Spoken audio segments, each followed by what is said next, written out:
Coming in, I haven't been to school in so long. It was sort of like on a whim, I decided to do this, Yeah, and I'm so happy I did. well, the median age of our students at Goodwin is 28, so. Well, yeah, that was comforting. Little older than that, but Well, that's the median age now, Yeah. so, but you the said 28. 28, Yeah. yeah. But it's really, I think you appreciate it more the older you are, you know. I could not agree more with you. And that's like, I talk about my sister, but she's 2 years younger than I am. She got her bachelor's here. What year are we in? Maybe 2016, 17? But it was the same thing. Like college just was not the right choice right out of high school. And so she sort of like chipped away at things, got here, and like flourished. Mhm. And she's like, thank God I like kept going and did good when like my whole family like can't say enough good things about it because it was the right spot for her. And she went from being like not a great student to like really good in these classes. Like, I think it says something to be able to apply the learning directly Mhm. to the work you're doing, but still. Well, that is the big difference, because we're going through the process right now of buying University of Bridgeport, Oh, yeah. and culturally, it is so different. Yeah. You could put the same curriculum in front of professors at both schools, and the delivery would be different, So- because we're career focused. Yes. Where a lot of the other schools are, get you out in the world and Yeah. experience, and it's not, I don't know, I mean, especially when you look at all the debt that's getting out there, and they're talking about forgiving debt now. Well, and you know what, the other thing, like even, I kind of laughed, like I didn't look anywhere, right? Like this wasn't like this big process, and never even really thought about the price piece, because I was like, I just knew that this was the right fit. Yeah. For like not having been in school for like a lot of years, like to come back, it was just nice to know you'd be in an environment that would work with you, I guess. I think that's one of the key things. Well, you have the best program advisor you could ever imagine. Yeah, Sandy's she's awesome. amazing. She really is. She's amazing.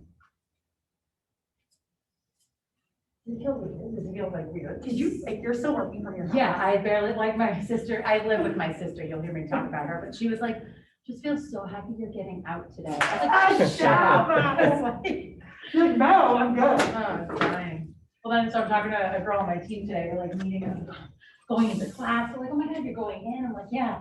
And I was like, so how does this work nowadays? Like, Hey, Cynthia. do people like open up their computer? Yeah, like, do you? I was like, well, I'm like, How are Your you? I was classmates here. muted. My apologies. Cynthia says hello. Hi, Cynthia. Honey.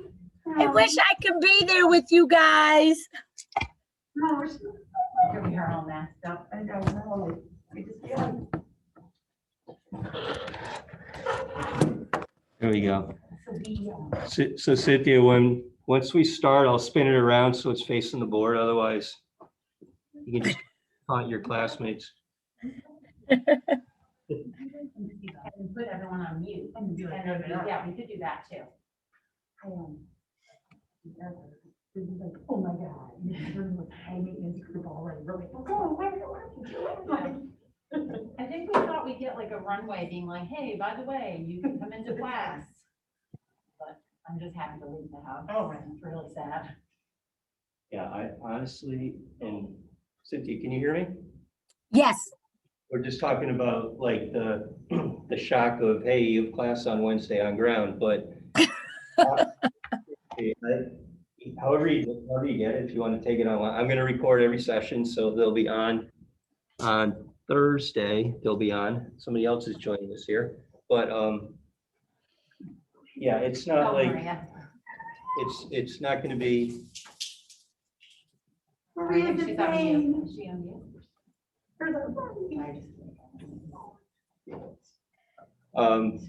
So anyway, it's really however you get it, you get it. It's not, you don't necessarily have to be here, so.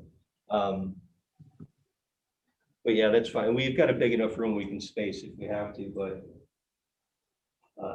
I think we have, what is it, 12 in your phone? I was just gonna say 11 or 12. 12. Yeah, and I'm not sure. I know, God, I just drew a blank. Rebecca says she might or might not be here tonight, so I'm not sure. But Maria and Rebecca aren't even in Connecticut. They're already down too, Oh. as far as, Yeah, Right. Maria's in Maine right now. yeah. She's our buddy in Maine. Like, she's like, Yeah. yay, Maine. No, it's like weirdly exciting to see everyone. I feel like I missed like 2 weeks without the faces that you look at every single week. It's kind of odd. So what's it a balmy 50 degrees in Maine tonight? It's not too bad, although my apartment is basically 1 degree, so that's with the hat. But I was actually down in New Hampshire today, so I was like driving all around, but it was raining before. So that means it was snowing further north, right? Probably. You never know. Southern Maine and Northern Maine are like two different worlds, so I'm not too far north. I think you're gonna have Kate Bolduc for one of these semesters, and she actually just relocated to Maine. Oh, cool. She's way up there though, isn't she? Way up. She's like, she probably still has snow in like July. Yeah. Yeah, no, I don't need that. I like all the seasons. I'll take the summer sun for sure. I love winter sports, like I play hockey and everything, but in college, when I was playing baseball, I knew I wasn't in love with Maine because we had a game against University of Presque Isle postponed in May because of snow on the field.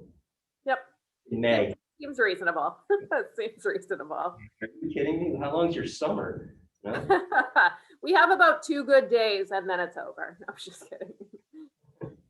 Cynthia, how's Eli doing? Eli is doing very well. He's still in the NICU. He's putting on a little weight. They're starting to increase his feedings. They're still feeding him through a tube. They're going to start to try to feed him within the next couple of days. Actually, I was just rushing because I was picking my daughter up because she finally got discharged yesterday. They got her blood pressure around to somewhat feasible for her to come home because she was really losing it the last few days because she wasn't able to come home. But yeah, so I mean, he's doing really well. So I'm a stalker because UConn has this thing called Angel Eyes, where it's a live camera, and I can go in and watch him. So that's basically what I do all the time. I stalk my grandson in the NICU, and I'm able to like watch him breathe and move and kick and whatever else. So yeah, but everybody's doing good. I can't wait to get them home. And Cynthia, my boys were NICU babies at UConn as well. So I love UConn. I think it's the best hospital ever. So. well, I'm not happy with UConn. With the baby, I'm fine. With my daughter, I'm not. And I understand with COVID, Yeah. but what happened is that they only allowed one visitor, and that one visitor was only the father. And so he has to work, right? And I couldn't even go see her. And she was really, mentally, she was really struggling because you have to realize she's a first-time mom. She just went through something traumatic. And she felt like she was all alone. I can only see her through video camera. So I couldn't even be there for her. And so I was like really concerned about like her mental well-being because like Sunday, they told her she was going home and I got there to go pick her up. And when I got there, it was like 10:40, 3 o'clock. They tell her she's not going home. Oh. So it's like, so like her mental health, I was really worried and concerned. And so that was a struggle for me, even to the point like Monday morning, she calls me crying, talking about she's discharging herself. We need photos of it.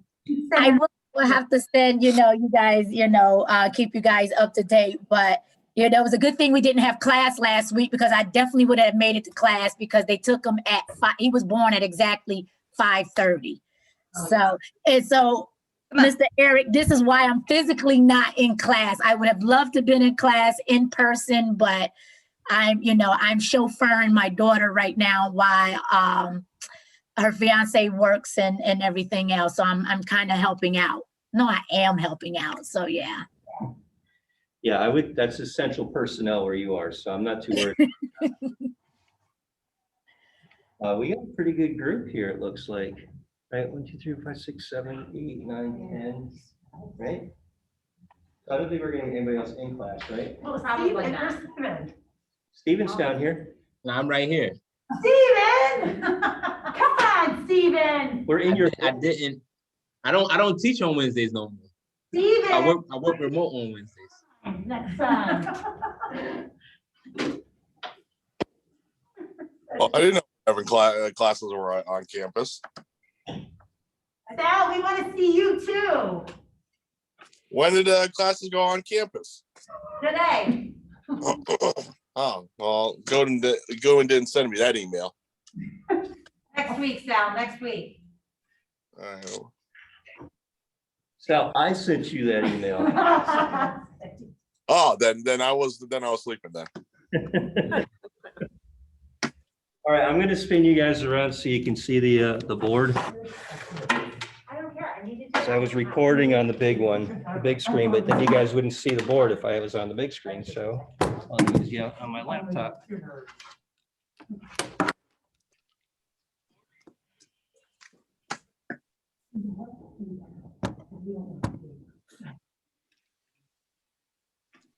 All right, let's get started. I don't think anybody else is here for admitting. Let's close that right there.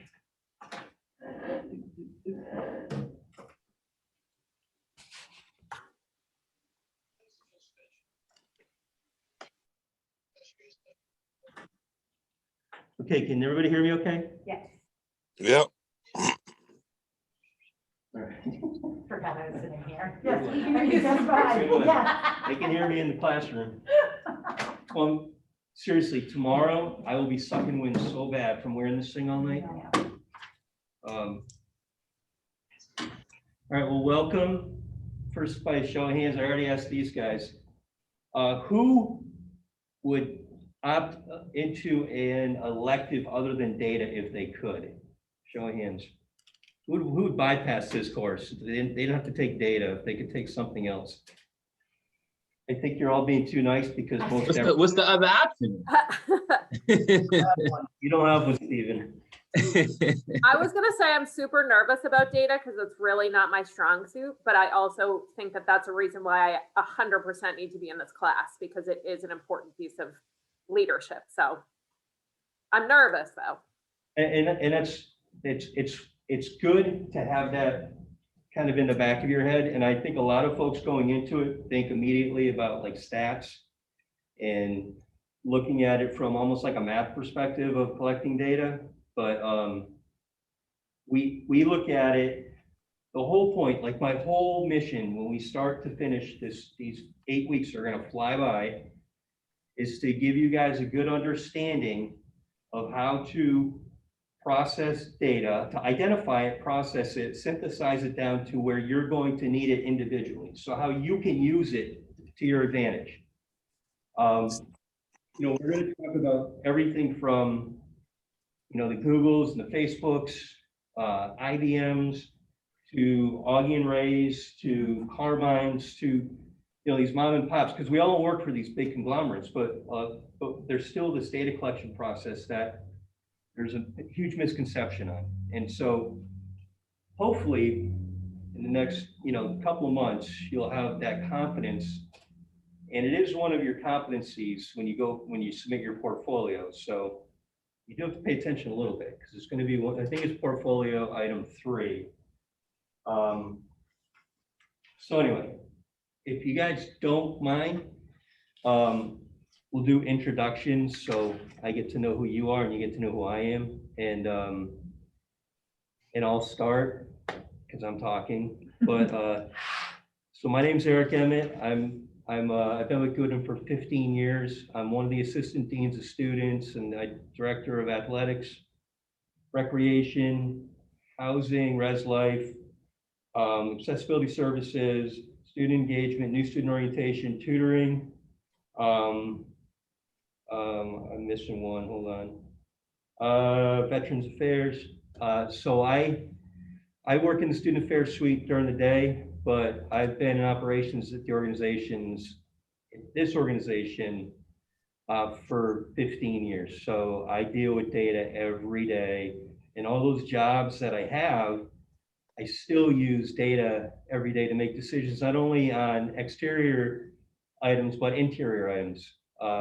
For human resource purposes, to analyze conversations, to synthesize data out of a conversation, to kind of pull the context out of it. So I live up in Mass. You can call me a masshole. I'm okay with that. This is, I actually, Sandy recruited me to teach because 4 years ago, I think when the program first came, she asked if I could sit and take the cohort. So I did take the cohort. I was in cohort 1, so I have been in your seats. And it's been a great experience. And I unfairly, we had a horrible data professor. So I kind of took it personally, and Sandy said, hey, would you be interested in taking over data? And I'm like, yeah, definitely I would. So because it was all, I was telling earlier, all we were talking about was like these IBM super machines and Hadoop, of how they collect data. It's like, we're never going to use that stuff. We need to talk about things that we're going to be using as leaders. So anyway, that's me. If you have any questions, I've got my email, my cell phone on the syllabus, so feel free to hack into that. If you don't mind, we'll start with, well, and I know you, but we can start with Hannah, we'll go to Kate, and then I'll do the Brady Bunch thing. It's the way you are in my screen, I'll call on you. So next up, your classmate. They're probably sick of seeing us. I know, we're together, everyone, in case you're surprised. Hannah Granfield, I am the director of Goodwin University's foundation. And so I've been here over 2 years. You guys have all heard this, you've heard my story. I actually said to Eric, I only like data when it applies to what I want it to apply to. So, right, so I'm greedy on the data, like only if it's really good stuff. Like the foundation, we do actually for our trustees and our board, we do a monthly data report for them. So I like it because it tells me a story, but it's also only what I kind of have it tell the story of. So it'll be interesting for me to sort of figure out how to use data in a different way and embrace it maybe in not so positive. So. Excellent, thank you. Me, I don't have as robust an intro as that. So I'm Kate Moore. I work at the National MS Society in the volunteer engagement department. I've been there probably 8 years, I guess. And this class, like every single one, I get very nervous before each class, and I feel especially nervous because I don't like data. Is that going to insult you? No, I honestly, seriously. I insult the teacher on the first day. Do not pull punches, because everybody, I know that is a preconceived bias coming in, because we look at data, we don't really know what data is, so yeah. I'm not. Well, and I think Maria said it before. I think with the understanding of like how it can apply to leadership is more speaking my language. So I think we'll find a happy medium in there somewhere. But I will say, like, I looked ahead at some of the stuff and I'm like, oh, I already got a little overwhelmed. Yeah, the module should not have been open to us. I'm just saying. Okay, so I'll keep an open mind. I'll say that. And I can tell you what compounds that pain is that Canvas is like mind-boggling right now. Yeah. So don't feel, if you're stressed out, GU support at goodwin.edu, get on the phone with them, email them. But so they had moved my course from Blackboard over into Canvas. Yeah. And I look down and I see all of these due dates. I'm like, bro, what are you guys doing? There's like 1 million due dates here from last year. Yeah. And then everything was open. So you could see module 1, module 2, module 3, module 4. I'm like, I could totally tell there was some overload. I could totally tell. So I went in there and I manually shut everything off, limited the view.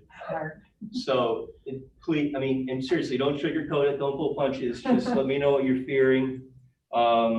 So next up, let's go with Cynthia. You're up. Hi, I'm Cynthia Gentry. I am the grants and contract specialist for the Village for Families and Children. It's a nonprofit located in Hartford that specializes in mental and behavioral health. Data, I mean, I do grants, I do contracts and stuff like that. So data is pretty much, I don't run the data. I just get the data and put it into the grant. A lot of the data I used to run, because I also have a supply chain background. I did supply chain for many, many years. So like when negotiating prices and usages and things like that, I, had to run a lot of data and things like that. Nervous about this class because of, the data. And then I was like, yeah, with this, I'm gonna go in, but unfortunately life took a different perspective, change.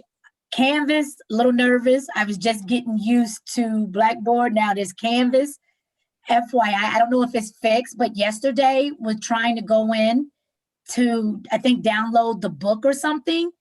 It didn't take us directly to it. It was taken to the screen and it was like all these EBSCO or something. And at that point I was like, okay, I'm done.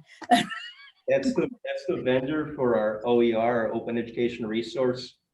So Yes. might have you log in again we'll walk you through that, but Cynthia, try the GU support at goodwin.edu and ask them about that, because I moved that link to a second location on the page because I knew that it was asking for a credential at that first link because they pulled it right off of Blackboard. So, Okay. but it brings you to a PDF eventually. And I think, Hannah, you said you downloaded. Yeah, I downloaded the video. So Okay. probably a login issue, but yeah, Canvas can be a little quirky in my short life with it so far. Okay. Alrighty. Well, welcome. Very nice to meet you. All right, let's see who's next. Maria, you're next. My name is Maria Passanisi. I work in human resources up at a university in Maine. And I have been in HR for a few years. And I think, speaking to data, I think what's happened a lot for me, and this is where I'm really excited about how to actually use data in a way that's going to be effective, because I feel like a lot of times within HR departments, we'll pull numbers like, what's our employee ratios and what's our retention and turnover and all that stuff. And we find that information and then we just don't really do anything with it, or nobody really knows how to use it effectively. And so I think it's that's where the buck stops. And so I feel like there is a lot you can do with it from an HR capacity. I don't think I want to work in HR forever, to be fair. So I think data and knowing how to use data is helpful in a lot of different types of roles. But I feel like that's certainly something that I'm looking a little bit forward to, is not just knowing how to pull data, but then actually using it in a way that's going to be effective and move things forward, as opposed to just kind of staying stagnant in the way that they are.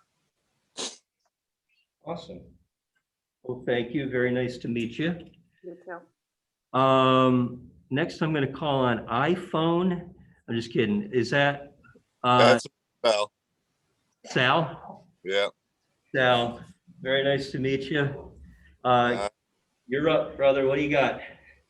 Well, I'm Sal. I work for Walmart and trying to get a job in a hospital. With all the degrees I got, I need to make some real money. So I'm money hungry, as they say. And I don't know, I'm just a laid back kind of person. So nothing extraordinary to happen. And I'm extremely tired today because I just got my second shot and it's beating me up. So What'd you get? What shot did you get? the visor. Okay. I got mine coming up on the 19th. Yeah. So that's why if I knew there was class today, I would have shown up. But I'm like I feel like I had 10 margaritas in me and I'm tired. So So what are you looking to get out of the data course? I mean, I'm used to data because I have a minor in accounting, so I kind of have that aspect and mindset of trying to get the data and solving the problem. So this would be more like a refresher course for me, to be honest with you. Oh, so you're going to co-teach it with me? Is that what I'm hearing? Oh, if the money's right, or hey, fine, sure. And we were talking a little bit earlier too, that some of the fear is that, there's formulas and everything like that, and there are, but it's more algorithms. So it's similar to accounting in that you've got, you do have to reconcile things, but I think you'll enjoy it. I do think you'll enjoy it. And I think, you work with Walmart. They're one of the biggest, it's from a data perspective, they poach more data than most companies out there. And they are data brokers in the sense that they buy a lot of information off the web, from Facebook, from Instagram. Their whole goal is to basically close Toys R Us, and they knocked them out of first place in the toy business. So anyway, welcome. Good to meet you. Thank you.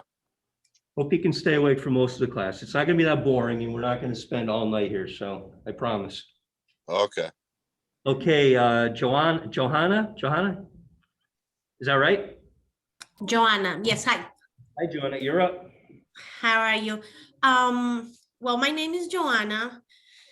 I work, it's a credit union. I work as a loan processor.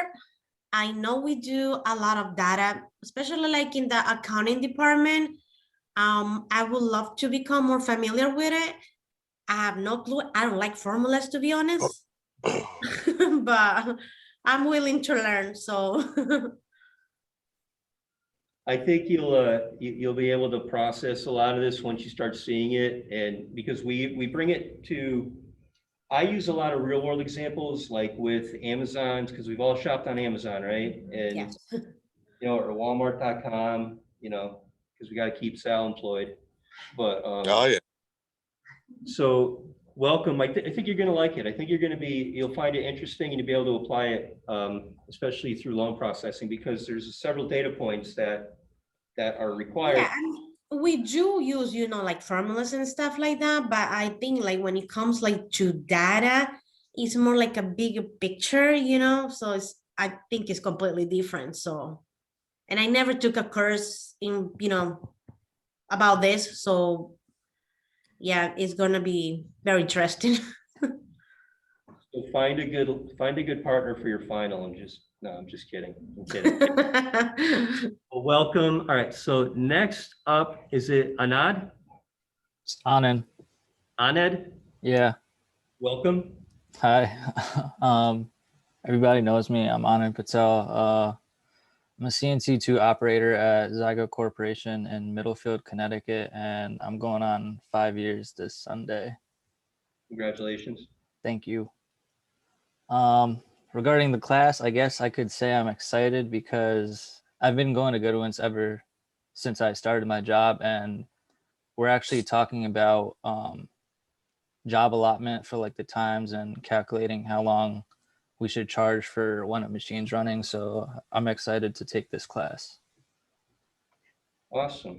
So are you looking to stay there when you finish your degree, or is that part of the stipulation? Are they helping you subsidize it, or? Yeah, so I'm just trying to get my education done right now and then see what happens. I don't know. I don't know what I really want to do, but I'm open to anything at this point.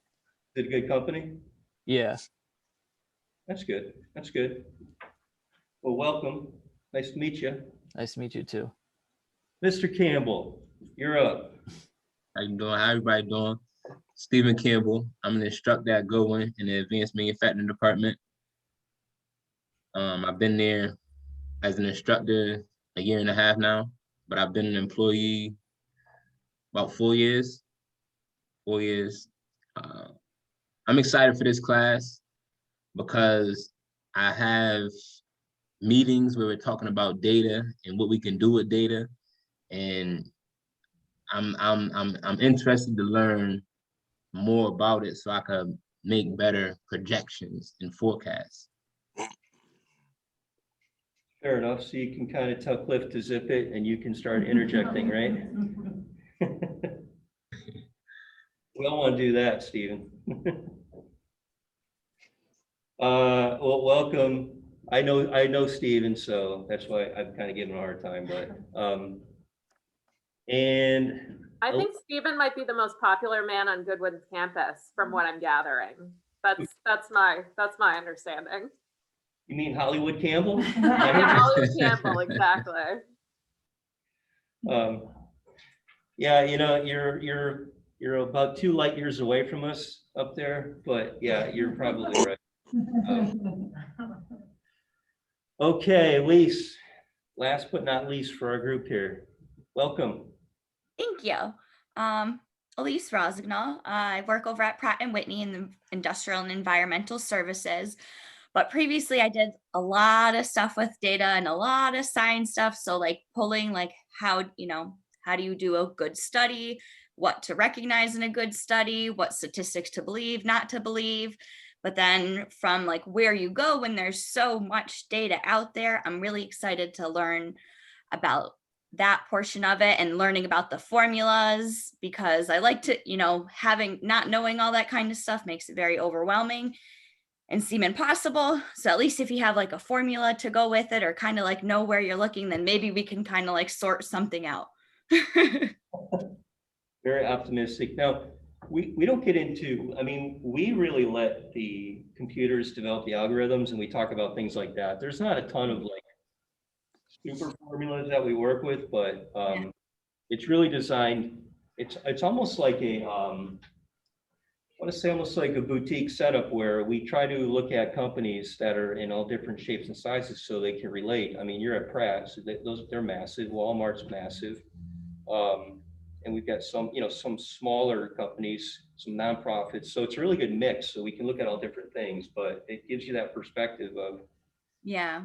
a lot of people, when they think of data, they're like, oh, well, we've got to do what Bezos is doing. It's like, well, no, Bezos started selling books out of a Manhattan apartment, so it's not, we don't need to do what he's doing, but we can do an aspect of what he's doing. So what are the questions? How's Baba doing? Baba's doing okay. He's just had his 3rd surgery last week, and they think in another 3.5 weeks, hopefully it'll be the last part of it, I guess now, but he has like external scaffolding that comes on the outside now because they had to take out all the plates and everything. So our poor guy's a mess, but That's one puppy. yeah. Hopefully on the closer end of being over it now. But Well, good luck. thank you. All right, so I'm gonna spin us around and we're just gonna say goodbye to Hannah and Kate. Say bye. So we're gonna look at, I've got the syllabus stuff. I just want to make sure. We'll jump into the syllabus and the final project. Has everybody had a chance to look at it yet? Bonus points. You can't see it on this picture. I think I had it on one of my other pictures. What does the hashtag ITDB mean on my picture? ITFBD.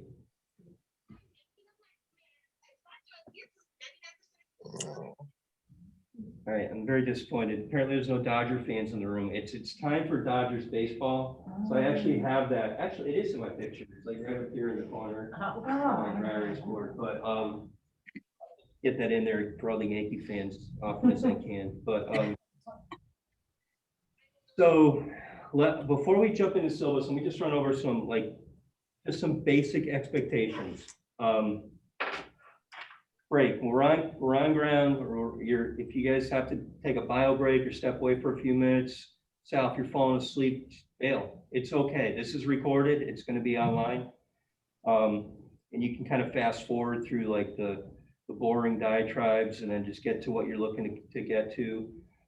We try to break it up in segments, so you'll have some light, I wouldn't even call it lecturing. I like to have discussion. I've got stars that I want to ask questions just to kind of gauge where we're at as a group.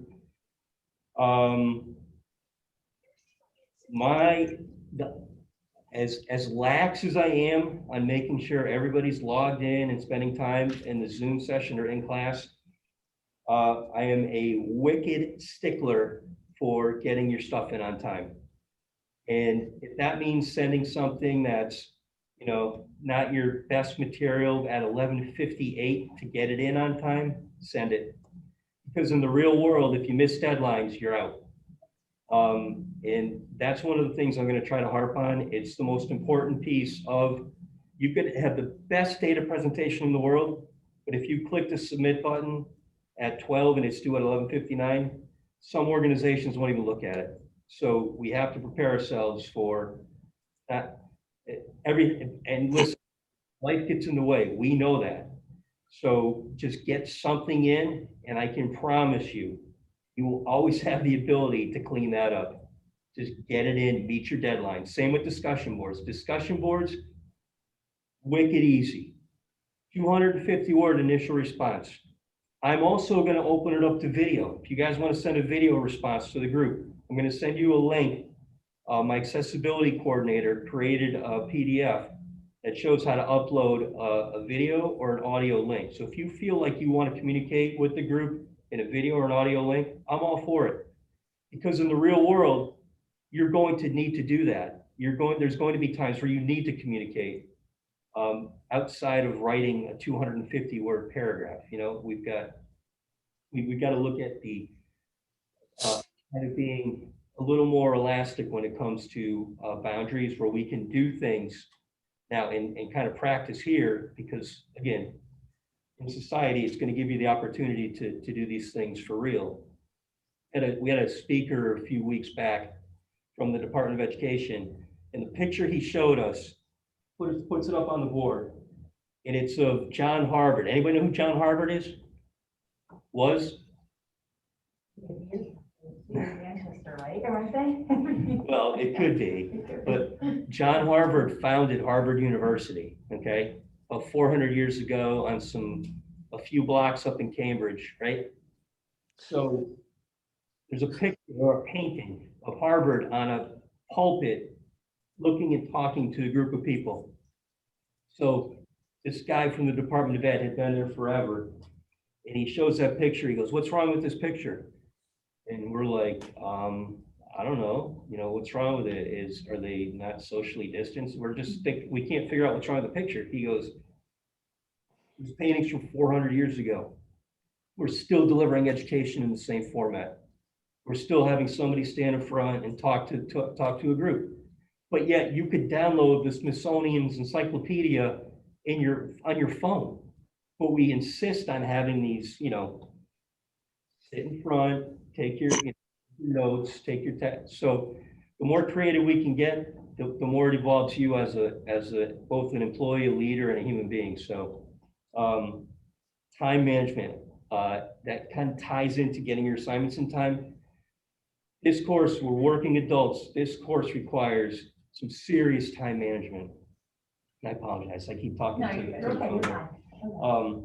I'm ignoring my guests. You're okay. But the time management for me is it's really, I think especially, I have about 20 something people that work for me, and they know, and I guess reluctantly, they either follow me on Instagram or whatever, you know, but if they have time to be on Instagram and tell me they can't get something in, I'm gonna be like, "Hey, what's up? You know, you posted about your nephews yesterday, but you missed getting this food pantry ordering." So things like that, where you just look at the time that you're actually spending and kind of start carving out time in your day. Like when we do discussion boards are due on Saturday night at 11:59 p.m. So that's your initial post, Saturday night, 11:59 p.m. That means get in a routine. So you blow out of class on Wednesday, get right into that board and start putting something together. And you get something submitted, get your initial post submitted for Saturday. Once you guys post, you'll be able to see the other posts. You'll start to see what other people said. This kind of prevents, and Canvas is a little more stricter with this, but it kind of prevents you from going and looking at somebody else's post and just kind of mirroring it, paraphrasing. And then your replies are typically, "Great job, I agree, I would do the same thing." That, you know, so those are kind of weak. But your time management will allow you get your first post in on that Saturday night. Start working on that right away.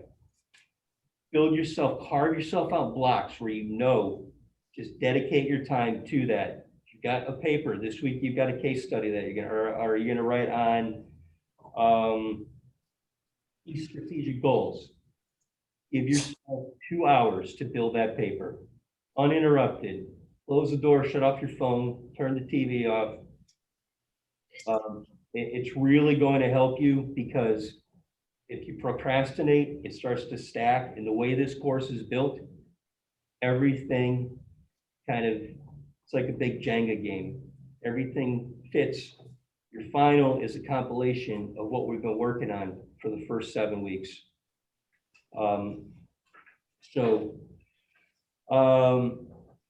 That's, I mean, I'll give you pushback on that, but I'm telling you, you should be banking on getting 100, which is 40% of your grade for your discussion boards. Just do them on time, follow the guidelines, check your spelling, check your grammar, throw some APA references in there, citations in there. That's fine. I'm not going to knock you for it, but engage your fellow classmate. And that's really where you're going to start getting more comfortable with the subject matter that we're speaking of. So that's what I'm going to ride you on the most. Any questions on that?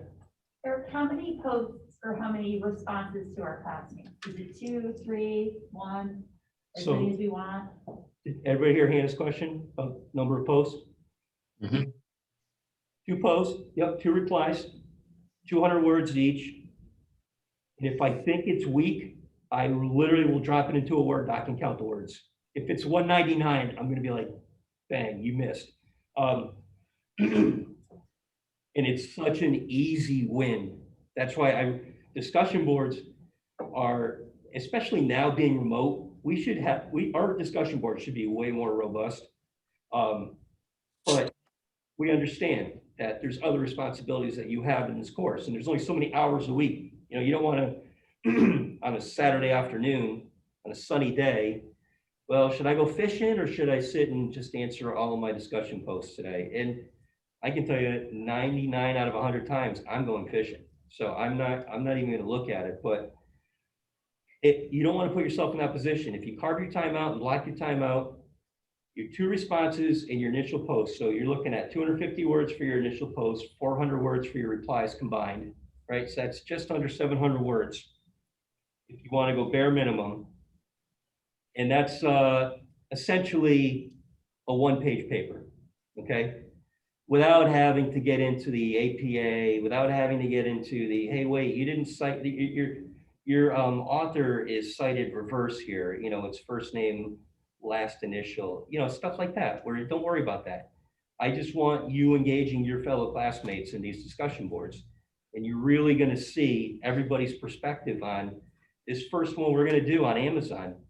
Everybody, I'm sure everybody in here has bought something on Amazon. Okay? So we're going to look at the recommendation system that Amazon's built. And it's a brief video, and we're going to comment on it. And that everybody should be pulling a 100 on that first discussion board. So anyway, and I'm not trying to be like, you know, oh, it's just show up and you'll pass, because that's not the case. You know, this is my 6th cohort that I've taught the data class in. And I have 3 students that didn't get to portfolio, 1 student that allowed to resubmit and do their portfolio. So you don't want to get all the way to the end to realize that, you know, it's a dead end. You want to continue. You're early in the game. You're starting your 2nd semester. It gets harder. It's not like you're looking straight up Everest. It's going to get harder. I'm going to hit you a little harder with papers than Dr. Cooper did. And, you know, Sandy, in your first class is kind of the introduction. So you're going to look at some of the stuff that you wrote in that first class.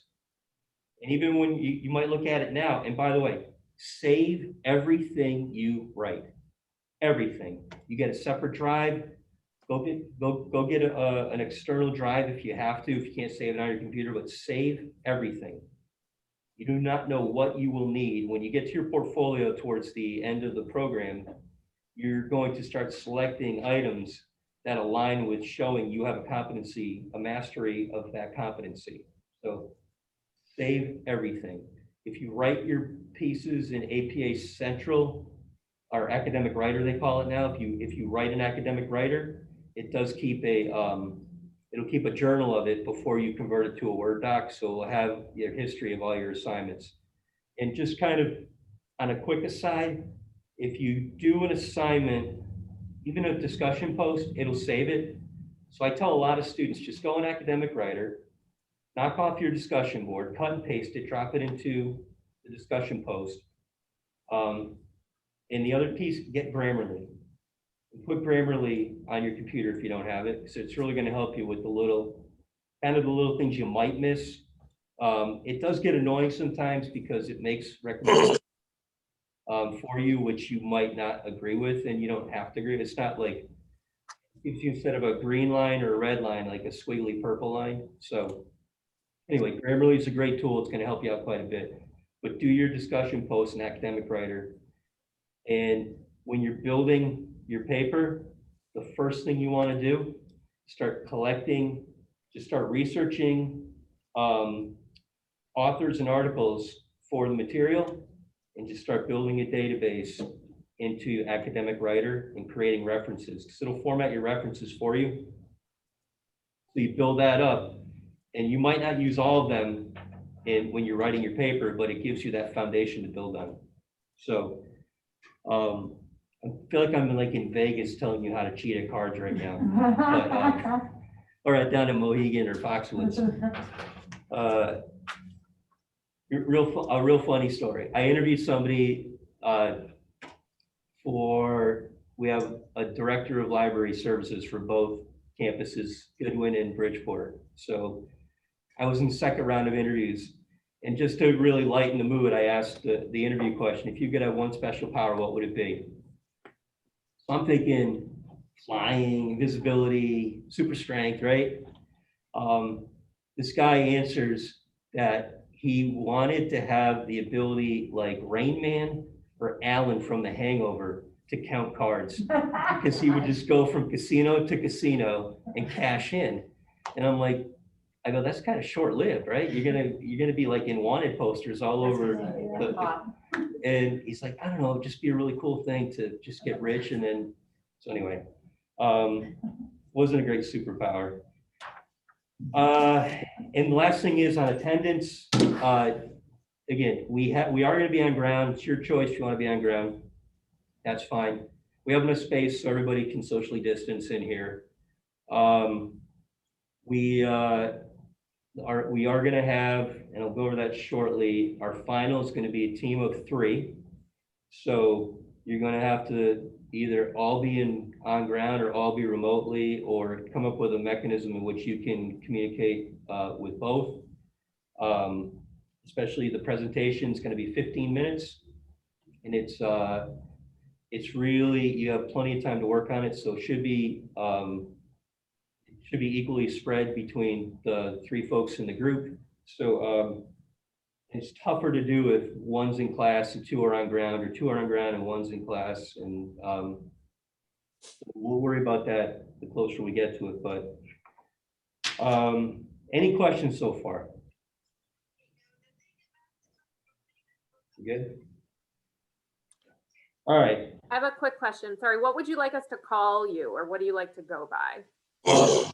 Genuflect and Sir works. Actually, you can call me E, Coach, Eric, whatever you want to call me. I am not hung up on a name or a title. So most people on campus, like the president calls me Coach. Sandy calls me E, but it's I leave it, it's at your discretion. Okay. And you don't have to genuflect. I was just kidding. So any other questions? We'll go over the syllabus. Okay, this is the fun part of the evening.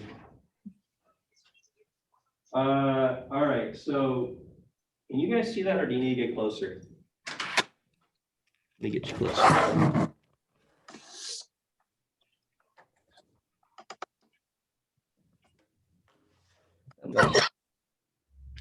see that, or is that, you need to get a little closer?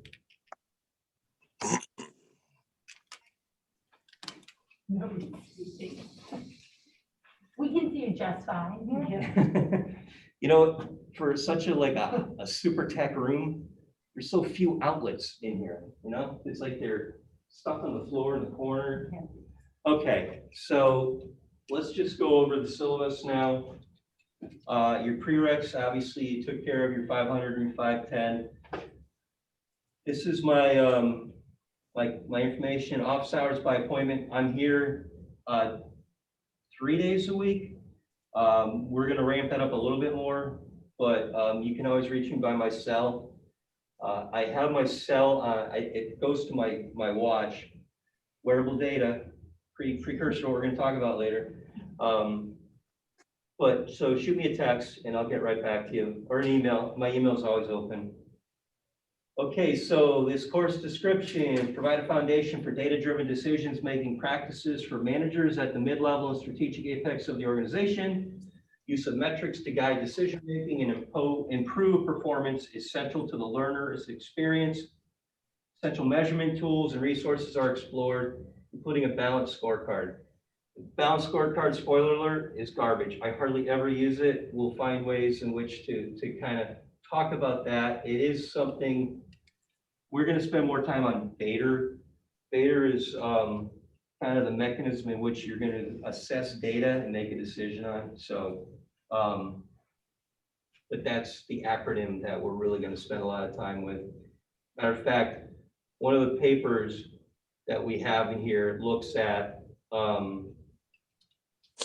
manages, I think it aligns with portfolio 3, but I mean, it's that assignment would fit nicely into your portfolio because it asks the questions that you're going to have to answer to show competency. So another kind of spoiler alert. Our goal, data-driven decision-making, introduces students to the power of data and effective decision-making. Your required text in the OER. Now, was it Cynthia? Was it in the syllabus that you couldn't access the link? I was in Canvas, and honestly, I don't remember. I remember going in Canvas, and I think it was within the syllabus when I clicked on the link. Smartboard's not being very smart tonight. Okay, so check with GU support at Goodwin.edu. Okay. And just ask about that, and they can either redirect the link. So let's go to learning outcomes. Mr. Eric, Elise, you was having the same issue. Was it from the syllabus as well? You're on mute. Yes. Yeah, it was from the syllabus and it came up. I had the same, it was like an error message and everything. And I want to say that I also was able to access the syllabus. Was it sent to us in an email maybe? Because I accessed it 2 different ways. I can't remember which, and both had the same result. I emailed it out on, I think maybe Sunday or Monday. But does it bring you to the EBSCO page, or does it give you like an error message that you can't open the page? If you go to Canvas and you hit syllabus and it says log in again, it leads you to the EBSCO page. Okay, and Yeah. access it from there or no? So when I got to the EBSCO page, it had like all these different modules in the middle that I had to choose. So it didn't bring me directly to the PDF, and it just had all these different boxes with symbols in them. And it said EBSCO, this, publications, journals, and whatever else. That's And- right. As I got to. Yeah, so at that point, I think was Cynthia, overwhelming. there should be a link that says full PDF text or something like that somewhere on there. And then if you click on that, it'll open up the document. It's on the left-hand side. That's Okay. But it's like, you click into the link that goes to the EBSCO page, and then you just have to do another click into like a full PDF link or something.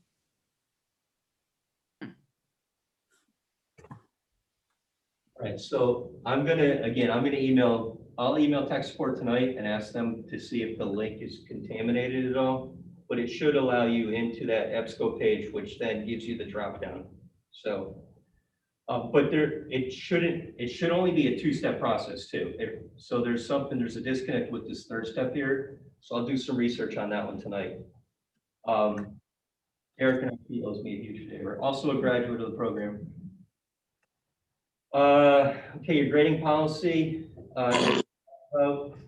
Your class participation discussion board is 35%. Your writing assignments are 40%. And your case study presentation is 25%. So a quarter of your grade comes down to that 15 minutes and the assignment you submit for that last class, that last presentation. So we look at the mastery. Well, we're going to talk about Canvas for a second because everybody that's still in the undergrad program is on Blackboard still. So the assessment is Canvas for us, but the university has kind of dual assessment right now. So I don't really want to muddy the waters too much and try to explain that, but we'll all be on Canvas in September. So we're just finishing, we're kind of the pilot, we are the pilot for Canvas. Okay, your class participation, 30. Students are expected to complete the assigned reading before participating in the discussion board. Students are required to answer a weekly discussion board, 250 words to answer 2 fellow classmates. Here's the kicker: insightful comments and/or questions. Don't be afraid to call out your colleague because it happens to us every day in the real world. Must be made by Saturday of each week, 11:59 p.m. Post to your classmates are due on the Tuesday before we meet at 11:59 p.m. Discussion posts are timely. Wednesday of the next day, they're closed. So if somebody misses a discussion board, we can't go back and make it up where they can have that get full credit for having a conversation with 2 of their colleagues. We can manually open it up so they can put a post in there so they can get some credit, because a 0 when factored into 7 discussion boards really knocks down the average. So we want to get you something in there because again, the discussion board is designed to really allow you to stretch your legs and show that you know the material. So let's just go back up. I want to go talk about the portfolio competency for a sec. So learning outcomes, these are pretty important. You've got, Hannah, am I in your way? No, I printed it out, Eric. You didn't. You're a high stepper. I have a new binder. Okay. I'm sorry. I'm trying to open in to see if I can see what you're looking at right now, and it says access denied. In Canvas? When I'm trying to open, let me, hold on. I'm clicking on where it says like rating criteria, course outline and stuff like that. And when I click on it, and it says access denied. It says you don't have access to view this resource. Really? Anybody else getting that warning? No. Okay. I got that with something else. It was like when trying to click on one of the other things in the bottom, I got that, but I just figured I didn't have access to it, so I didn't think anything of it. Yeah. The grading criteria? I mean, all of them, it doesn't let me open. Like if I go to class policies and it says access denied. Student learning outcomes, if I click on it, it says access denied. I'm getting the same thing. Okay, we'll have to check with IT. I'll check with I'll check with the Canvas folks tonight because I have the module pages up and everything was working, but I also have two different credentials, one as a faculty member, one as administrator, so so I don't know if it's bypassing things because of my other credential, but we'll work on that tonight after class. So for the meantime, we'll just work off the board if you can't access it. And as much as I hate to say it, with a new learning management system, this probably isn't gonna be the last time we have to call GU support to say, hey, what's up? I can't access this screen. The important thing is to make sure you can access your assignment and your discussion posts, so you can post those. Okay, and also, Joanna, I had emailed that syllabus as well, so you can look, you can see that independently out of Canvas. Okay. I was afraid something like this might happen.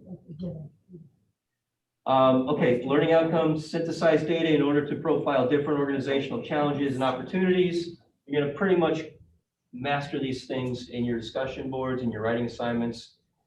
Interpret a framework to use data in decision-making. Your discussion boards, your writing assignment, your case study. This is a little bit of the beta too that we're talking about. We create that framework. Leverage diverse data sources and analysis to support effective and efficient decision-making to resolve organizational challenges. Your DBs, your writing assignment, your case study. Discriminate between a variety of measurement tools. That's your discussion board, writing assignment, case study. And by measurement tools, it's going to be different. Our big final assignment, we look at Tivana and Starbucks, massive company, right? But we also are going to have little mini discussions and case studies on smaller places like, UMass buying Mount Ida College, or, some of the Spotify and their user licenses and so forth. So it's not all, these massive organizations. And the last one, present information clearly, logically, and critically, both orally and in writing. That's done in your presentation, but like I alluded to earlier, if you want to do this, if you want to submit video or audio discussion boards, I'm all for it, totally all for it. And that kind of leads us into, anybody use their golden ticket yet? No. Golden ticket is? Okay. So We only get one golden ticket for the whole program? no, you get one per semester, but Okay. spoiler alert, Stephen, I hate the golden ticket. So just throwing that out there. The golden ticket I for, think I might have to use that. what's that? I think I might have to use that. So it's really, what it comes down to is it takes a writing assignment away from you. So, and I'm a firm believer that the more you practice, so the more you practice your writing, the better you're going to get. And you're going to look at your papers that you did in that first semester in that OL 500 class. When you're, a couple semesters in, you're going to look and say, holy cow, I can't believe that. I can't believe how much I've improved. And it's not because you're getting super smart, you are anyway, but it's because you're practicing and you're doing it and you're doing it and you're doing it and you're doing it. And, it's like Tiger Woods doesn't become the greatest golfer in the world because he only hits balls on Sunday. He's hitting them every day. As much as boring as it is, he's hitting them every day. So that's why the golden ticket is usually a time management piece, or somebody will come up to me on a Friday and say, oh man, I'm going to use my golden ticket because that 3-page paper, I just don't have time to do it this weekend. And I'll say, great, give me a 10-minute video presentation. And here's the caveat. You can't say, hold on, yeah, it's got to be a measured video. So, and I can tell you, to put a 10-minute video together without using ums and ahs and looking away and looking at your notes, that's going to probably take you 4 hours to put together because you're going to edit it and edit it and edit it and edit it. So anyway, golden ticket, it's out there. For the terms of my contract, I have to accept it, but I'm just telling you, I'm not a huge fan of the golden ticket. Not a huge fan, but I want you to get practice with your writing, and I really want you to get comfortable in your writing. And don't feel bad when I start hammering you on pronouns, because it really, when folks start writing an APA, it gets so clinical that you can't use the I, we, me, you're not supposed to. And it makes for, it seems like dry writing, but the whole point of the APA writing format is to present in a concise, clean, very I guess, jumbled manner in which you can delineate everything that's being presented, your introduction, your thesis statement, your boom, APA, put your sources in there, submit. So anyway, and that's where it gets tougher. I've had students that were great writers. They were sociology majors, so they wrote in MLA or Chicago style. They get to APA and they struggle because we don't allow pronouns in APA. So just keep that in the back of your head. Don't take it personally when I start, making these notes, because I trust Stephen King, great writer, could not write a paper without pronouns, because anybody that's even like blogs or anything, any type of writing you do, you're always using those kind of like these emotional pronouns and adjectives to describe things. And in APA, they really want you to cut it down to the bare minimum. So anyway, I'm on my writing spiral, and I'll get off that right now. So your writing assignments, 40% of your grade, that's where you'd likely use one of your golden ticket for this semester. APA format 12.5. You're going to have, if you use Academic Writer, it's going to format for you. If your paper is late, 10 points. If it comes in at 12:01 on Wednesday morning, it's late. So you're down 10 points. You're at a 90 if it's a great paper. So, as I said, if it's weak and you got most of it together and it's not your best work, submit. You get 4 attempts. I'll send it back to you. I'll say, work on this. And it's going to give you the opportunity to both make it better and clean it up. Clean it up so you're comfortable with it. And it's a piece that you're going to keep in your personal portfolio. And you might want to use that when you're defending your competency. So again, deadline, get it in on time. Team presentation. There's 12 of you in this class, so we'll have 4 teams of 3. There will be, every week you'll submit something, except for week 4, I believe. And then you'll have you'll collectively as a team, one person will submit at the midway point of this mod, your presentation, how it looks like, kind of a skeleton of it, what it's starting to look like. And then at the end of the mod, everybody will then submit their presentation. It's going to be 3 of the same for each team, but everybody's going to submit it because there's a placeholder for your grade in there. I can tell you from past experience with teamwork, don't be the teammate that mails it in and rides on the coattails of the 2 other teammates, because not just that's real world again, and I do keep saying real world because that's really what we're trying to get here. We're not going to, we all don't get to work with everybody we love. We have to work with some difficult people. I work with Hannah every now and then, and obviously Steven, but so you want to, you guys are in a cohort.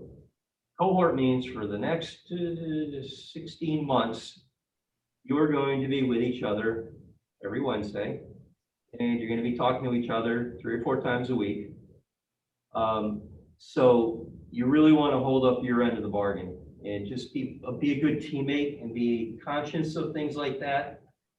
And when you're working on this particular final project, it's built, again, it's staged.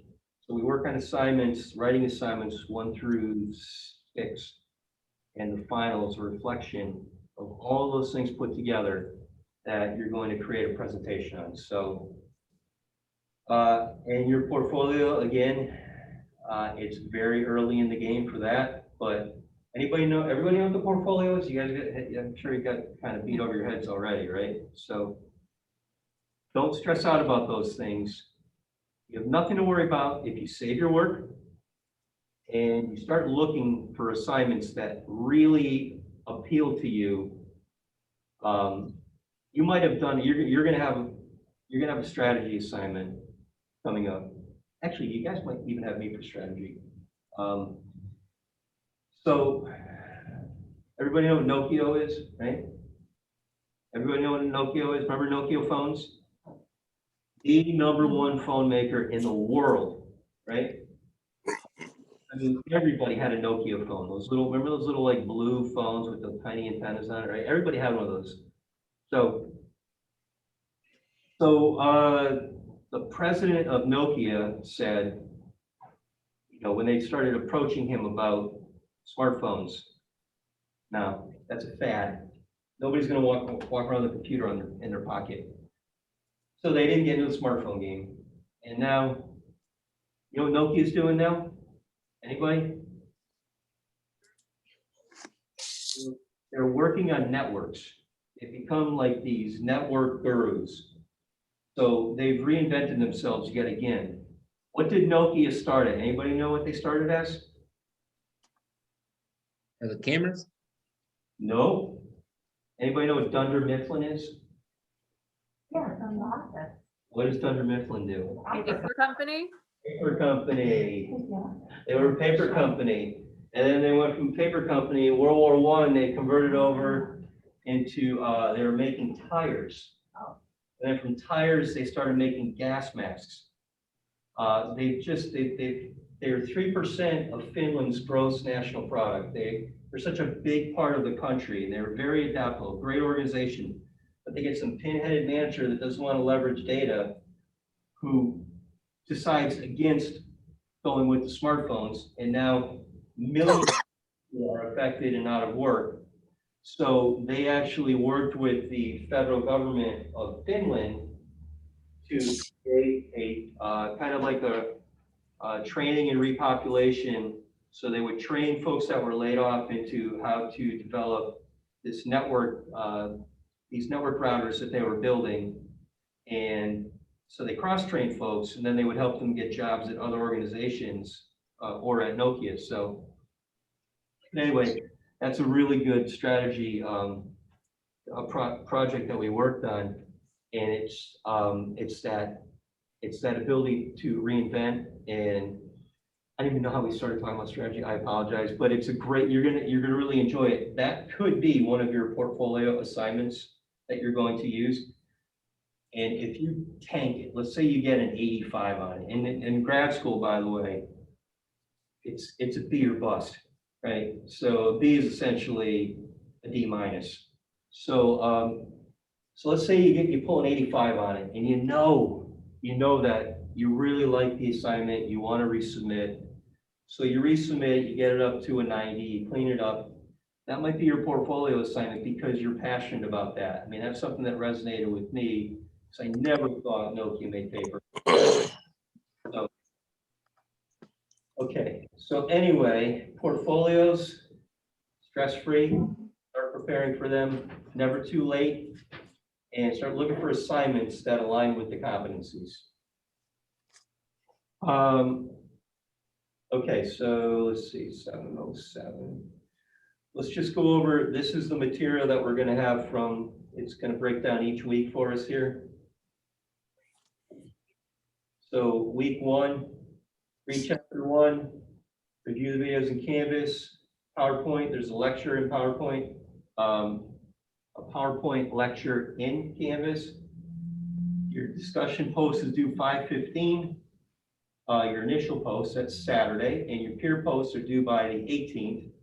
Your case study, which is the strategy behind Starbucks acquisition of Teavana. So you're going to want to download that case study. You're going to want to read that. It's not a long case study. Again, another spoiler alert. I can tell you that the amount of research that you are going to do on the tea industry, on Starbucks, and on Tivana in the next 2 months is exponentially greater than the research that that Starbucks did when they were looking to make this acquisition. So pat yourselves on the back for that one. So week 2, read chapter 2, review the videos in Canvas and the PowerPoint lecture. Our discussions due 5:25. I'm not going to go over every week. I'll show you. So the routine is get your DBs in, your initial post on that Saturday, get your peer posts in the Tuesday before we meet. This particular week, we're going to have teams need to be identified. So by next week when we meet, we should know who's on whose teams. I leave it totally up to you to pick your teammates, reach out to each other, communicate, see who wants to be on whose team.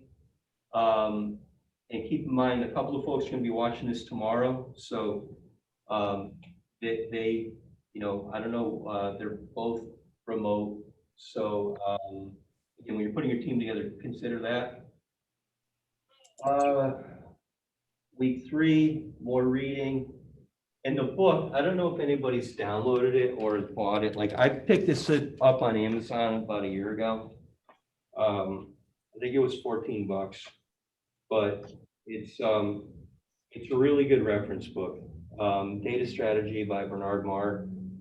He's a lot of references to Europe and Great Britain, but it's very pertinent to what we're doing, just in the basic collecting model and so forth. But good book. It's good to hold on to and just flip through. I don't think I'd have it on my coffee table to show to friends when they came over, but it's definitely, it really has some good information. It's not super thick. It doesn't read like a textbook. So that's my endorsement. Bernard Marr does not give me a kickback for endorsing that book, by the way. And again, it's OER, so it's open ed resource. You should be able to download that PDF to get it. You don't have to go out to Amazon to buy this thing. Week 4, we talk about monetizing your data, turning data into money. That's when we submit the draft for our PowerPoint presentation. So your team leader will submit the draft. Only one person on each team submits. We'll look at it, we'll discuss. I'll let you know what needs to be added, what doesn't really need to be there. We'll just have that discussion and talk about the layout of the presentation.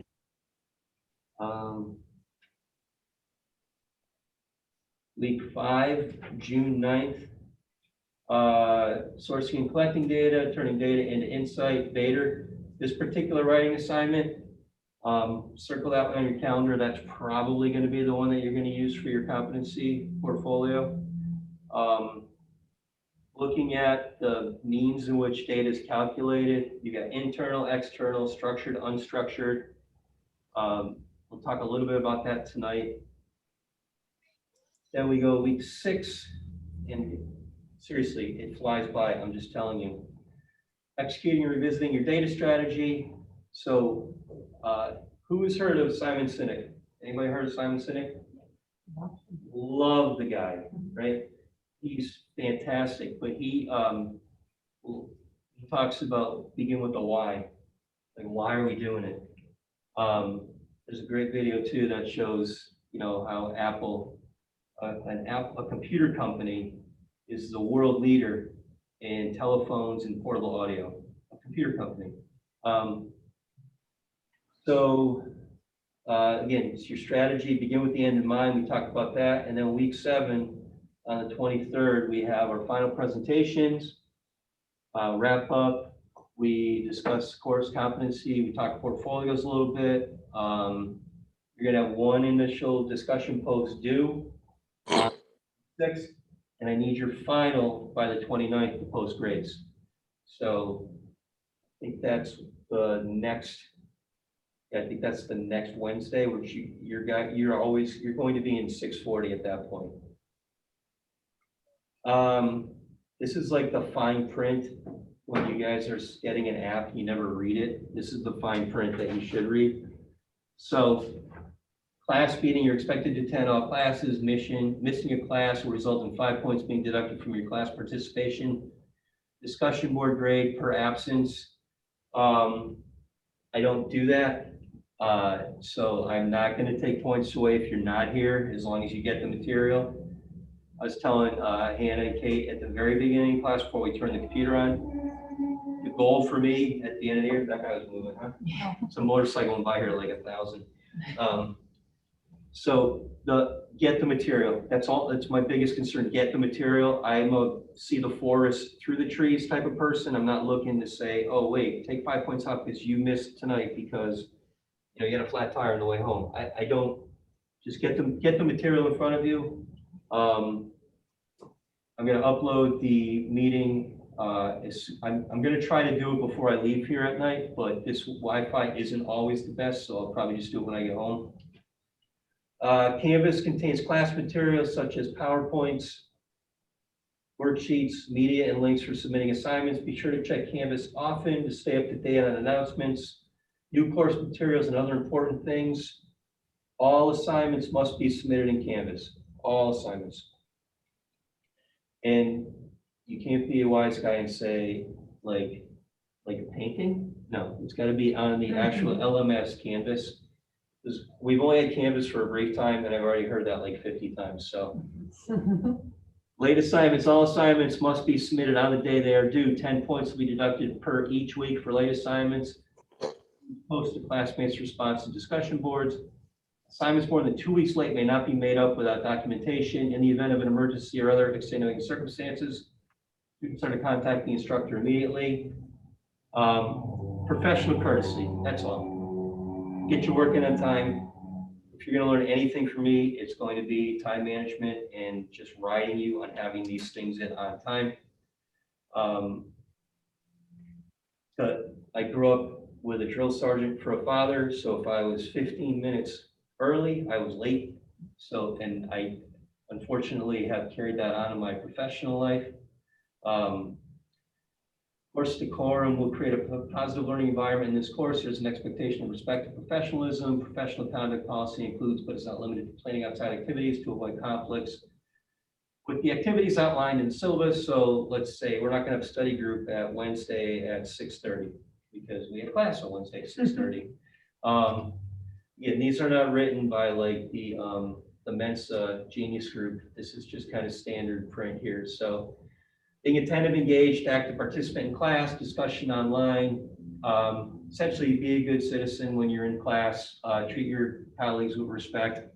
Don't try to bash somebody. Don't bully somebody, gang up on them. Abide by Goodwin's academic integrity policies. Don't.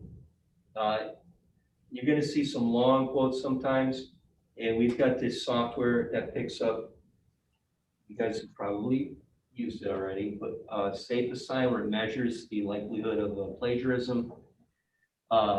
So just be cognizant if you're quoting something, paraphrase the heck out of it. Just paraphrase.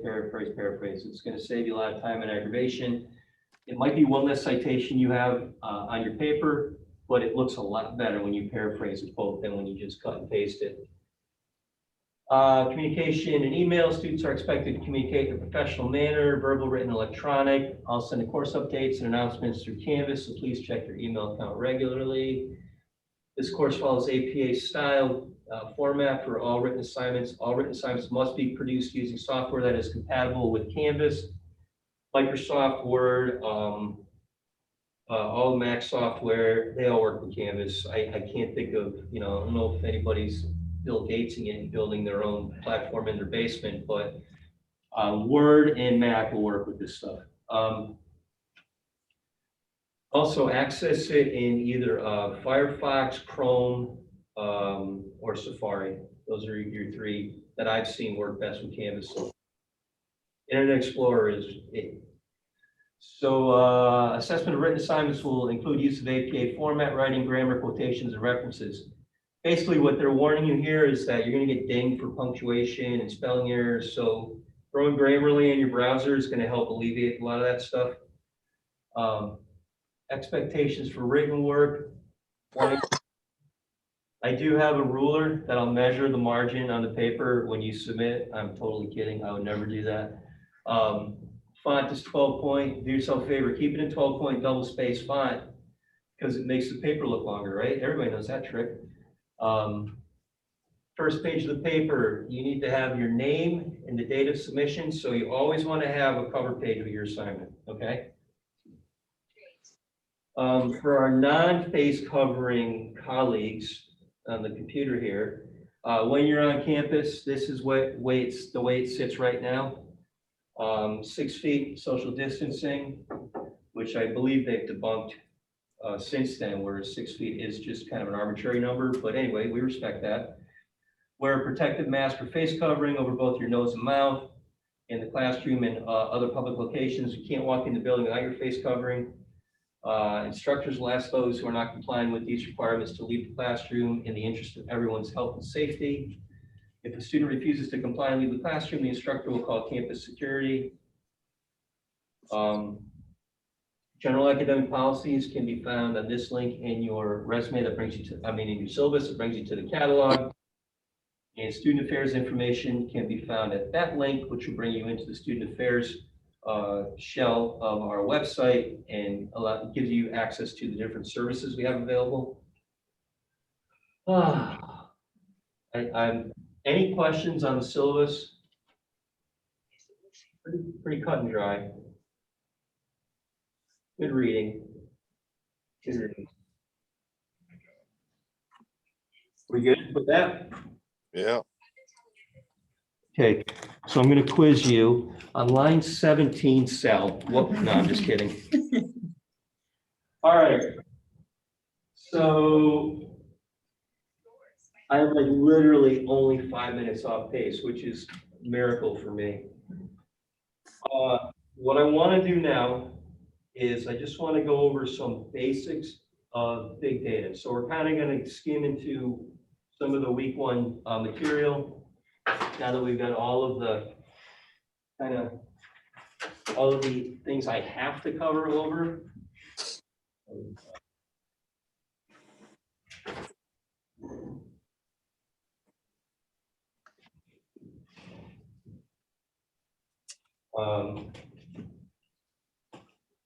So I don't know if I'm going to leave that board. So I'm not going to pull the PowerPoint up. Okay. Let's talk about Big Data 101. What is big data? Anybody do their homework and read ahead?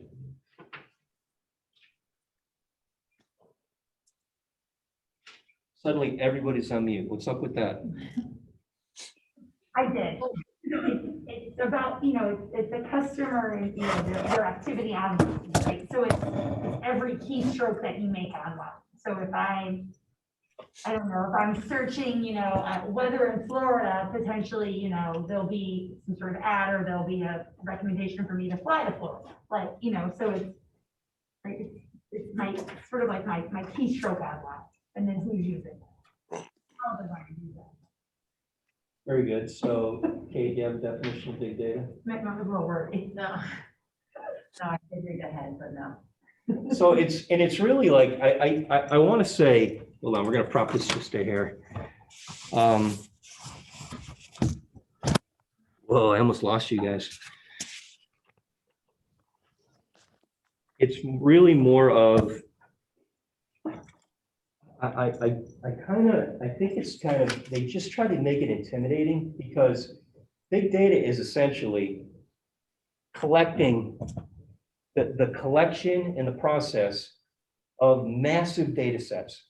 So the goal for us in here is to identify what that data is and how we can use that data, because there's an infinite, literally, there's an infinite definition of data, and a microscopic amount of that data applies to us uniquely. So I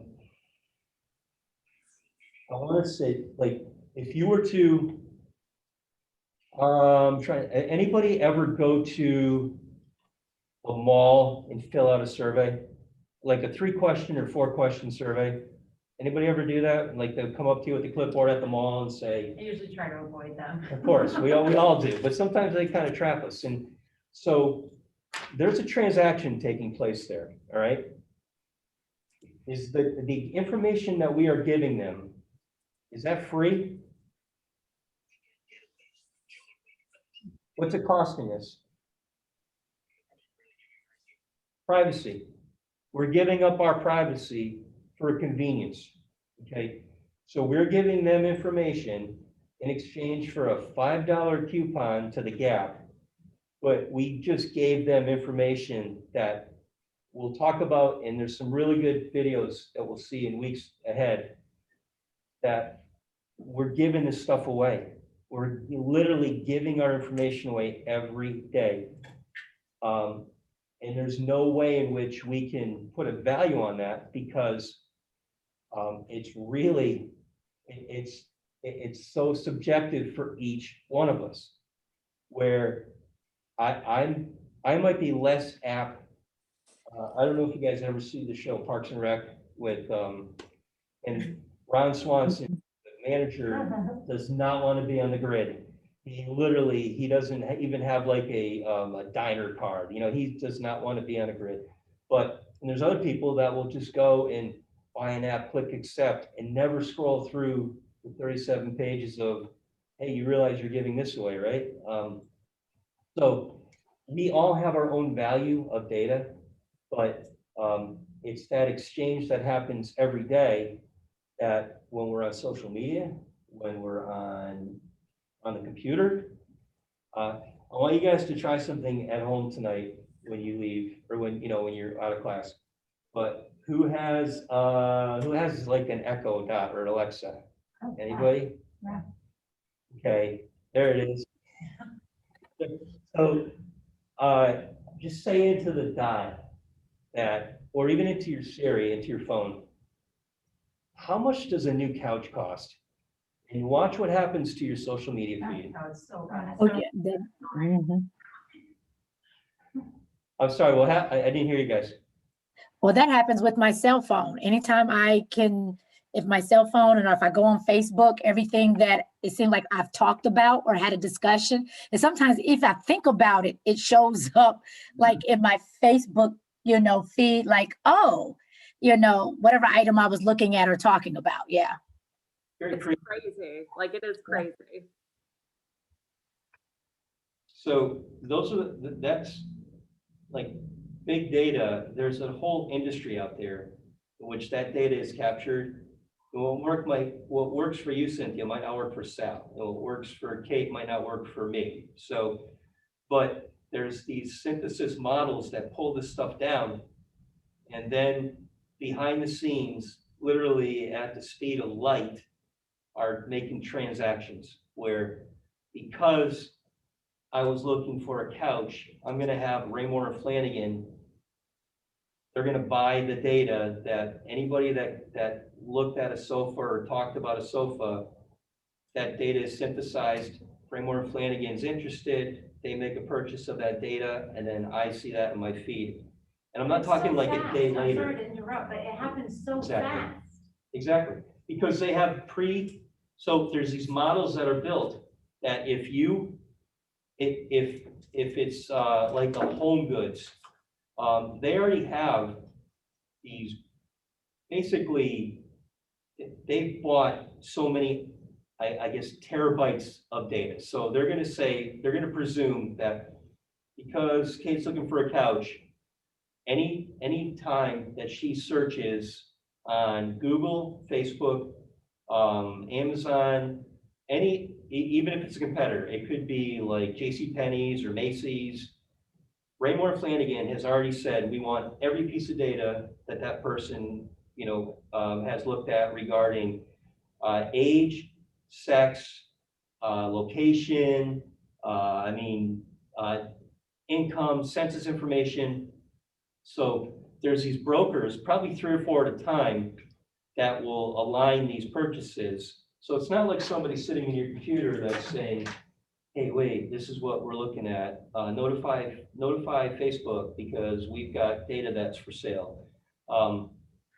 It's done based on browser history, so you're kind of primed already that this is what these folks might be looking at. And it's designed to happen while you're still in front of your computer. So it's not a fluke, or they're not really good because they just happen to throw that into your feed the next ad you see. Because that they've already pre-bought these things that they think their consumers. It's part of the predictive model. We're gonna talk about that in a few minutes, our predictive analytics. But it's pretty creepy if you just say something in your phone and nothing that you might even think about buying. So even if you're like, I'm trying to think of the weird one that showed up my feed the other day. It was, it was Heinz. I put ketchup on everything, right? And I was in the kitchen and my wife was doing a Stop and Shop Peapod order, and which they're pulling my data anyway. But I'm like, seriously, I'm sick of Heinz. Let's just get Cane's, because the Heinz is always water at the bottom and everything like that. And so I had a Cane's, I had a Herman's. I'm trying to think of the other brand. Two of these brands I've never heard of before. Ketchup showing up in my feed because I'm like, hey, let's just switch from. So they monopolized that immediately, and we'll talk in the coming weeks too. What's interesting is like store placement, like product placement in stores, and how that's strategically put on the data collected. It's really interesting stuff. So. So I want to talk here about just kind of the nuts and bolts. Anybody know what a petabyte is? Any techies in here? A petabyte? It has nothing to do with children and bad people. I can tell you, it's all about collecting data. A petabyte is 1,024 terabytes. Okay, a terabyte holds 1,000 gig. So the amount of petabytes right now in the world, there's more data collected on a daily basis than there was up until like 1974 or something like that. So every day, the amount of data collected is more than what was collected previously from the beginning of time that we started collecting data through. And I'm not talking all computer stuff. Data, again, is more than just pulling numbers off a spreadsheet. Data is watching a closed circuit television feed and counting the number of customers that walk by your store and turning that data from an unstructured internal data into a structured piece of data on a spreadsheet. So, so terabyte, the amount of data is, again, it's infinite. It's growing by the day. There's about 70, gosh, I want to say as of 2000, as of 2020, I think it's like 7 billion devices connected to the internet. If you look in this room alone, we've got 1, 2, 3, 4 phones, a watch, I don't know, a couple watches, right? That computer, that computer, so there's 3 of us in the room, we've got about 7 devices connected. It's ridiculous how connected we are. So that being said, I would like just to do a real quick around the room exercise. If everybody in the group gave me one source of data, what's a source of data? No need to read ahead. This is right off the top of your head. Who wants to go first? Crickets. I'm hearing crickets again. You mean like a computer? Like, I guess Elise has something. Go, Elise. I don't know what I'm talking about. Smart TV? A TV. Smart TV is an excellent source of data. And yes, Maria, you're right. That is something that we're talking about. That's probably the common ones that we think about. So, Stephen, you got one? Web browser, Google search. Yep, excellent. So the software in the computer that searches. Anybody else? We got Spreadsheet, a spreadsheet. because I'm old. I was gonna say Okay, newspaper, now- I'm like, I don't know, that's right. Just a quick kind of disclaimer to give you a little foreshadowing. So a spreadsheet, would we consider, let's say Hannah's got a spreadsheet of all the graduates from Goodwin, right? Would that be internal or external data? Internal, I would think. That's internal data, that's absolutely right. We don't have to buy it unless Hannah's. Is that structured or unstructured data? Structured. Structured, wow. So rule of thumb, if you can cut and paste it, it's probably structured, okay? So I'll give you, let's go to our, actually, let's get some more answers and I'm gonna break it down. We're gonna ask you guys what you think. So who else has got one? Surveys. Surveys, excellent surveys. I got a whole lot.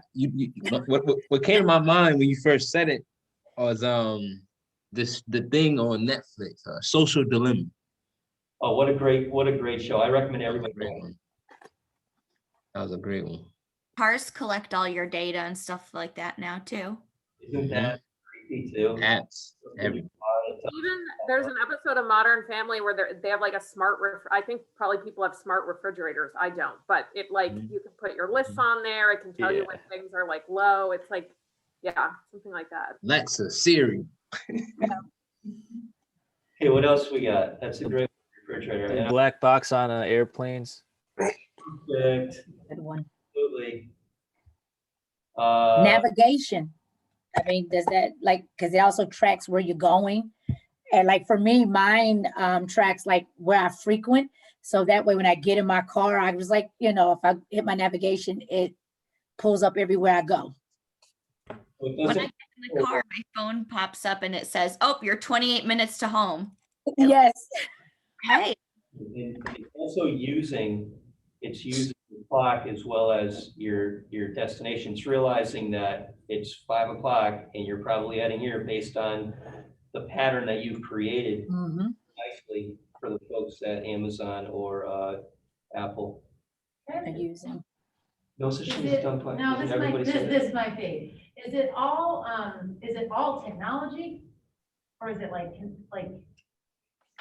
with what we're talking about, like we're naming like smart phones, smart Yep. TVs, smart refrigerators, like all like, Spreadsheet, yeah, but that's still a computer or you not like, necessarily. okay, so that's all right. In my mind, I went automatically to Excel, so it could also be in like hard Absolutely. copy form as well. Well, right, so, and Kate, that's a great question, because everything we talked about is electronic, but, Yeah.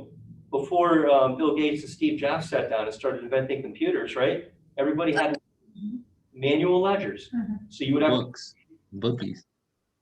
written down, you'd have to convert that, synthesize that. So that's why the boom in big data certainly matches the rise of the use of technology, because we're giving away this data now, where before people had to extract it. Now we're saying, here, take it. You literally had to work for it. Absolutely, you literally had to work for it. Again, those survey people at the mall, sit there and get abused for 8 hours to get 32 answers to, simple questions like, you like Friendly's ice cream?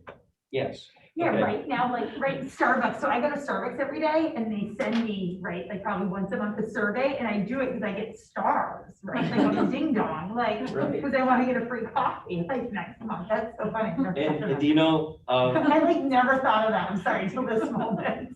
but Starbucks, who's our big project, was the last pretty much to the game of the owner loyalty program. And it's really, the most important part of that data connection. So Howard Schultz, president of Starbucks, right? I don't think he ever sat across the counter from somebody and said, what can I get you today? And have that, I want, I really like their chai lattes, but I don't think he ever took the time to do that. And that's the most important piece right there, is that the front-facing barista is the one that's collecting data, and they never recognized, they didn't think it was that important, because they were really looking to have like the, kind of like the Pacific Northwest laid back type of approach, which didn't really work nationally. You'll see as you read the case study when they purchased Tavana. So, but no, that's a very good question. See, it's not all about computers. There's a lot of stuff. Who else has, Sal, what do you got? Come on. You feeling all right? Everyday smartphones. That's another, my opinion. Yep, everyday smartphones. They're too smart. Who else? Who have we not heard from in my little Brady Bunch screen here? Just like Wi-Fi in general, like Oh. like my sister will be on her phone and look up like a dress, Yep, and then I'll be on mine, and an ad for that same dress will pop up on my phone. yes. Mhm. Here's another thing to try. Go to Target and watch how fast it asks you if you want to join their Wi-Fi. And again, they're not doing it because they really want you to surf the web and, check your email and get onto Instagram and Twitter. They're doing it because they're literally going to track your steps. So that's their navigation tool. They know how long you spend in an aisle. They know what items you're looking at based on where you're standing in the aisle. It's Just by connecting to Wi-Fi. What's that, Stephen? Just by connecting to the Wi-Fi? Just by connecting to the Wi-Fi. By connecting to the Wi-Fi, they are now tracking your information. So you're giving them your information by agreeing, because when you walk into Target, right, the first thing you're gonna do when you click on the Wi-Fi is read that 37-page user agreement to accept, right? What are we gonna do? Scroll, scroll, scroll, scroll, accept, right? So we're giving up a lot of privacy to use their Wi-Fi. So in turn, they can take that information and create product placement models. They can use that information to sell to vendors.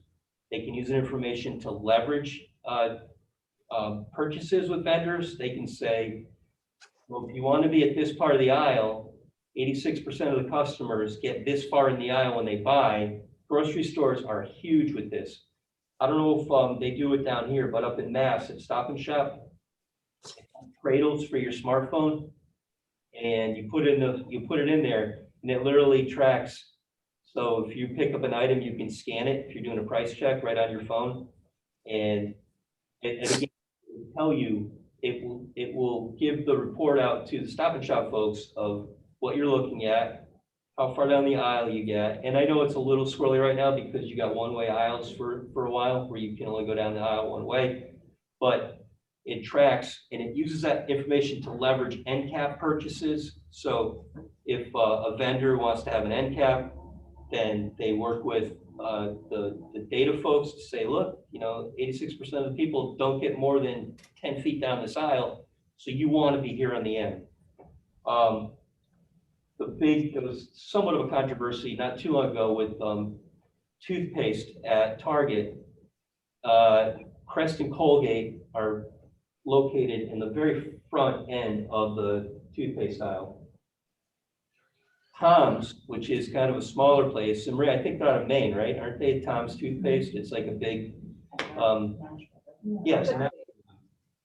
I'm not very up to date on toothpaste brands, so I'll be honest.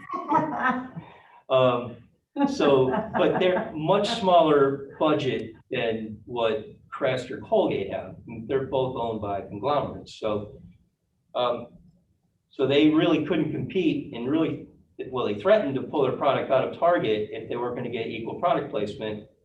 And then Target said, well, capitalism, so this is where you're at. And so Tom's really, they couldn't compete, but they at least, they kind of pushed Target into a position to give them a little bit of leniency because they didn't have the resources to compete with that location, to be put in, like a front two spot. So, but it's really creepy, the data collected through Wi-Fi and your personal GPS when you're in a store like that. You see it in your car, as you see it, when you're jumping in your car at 7 in the morning and it tells you that you're 34 minutes to this destination.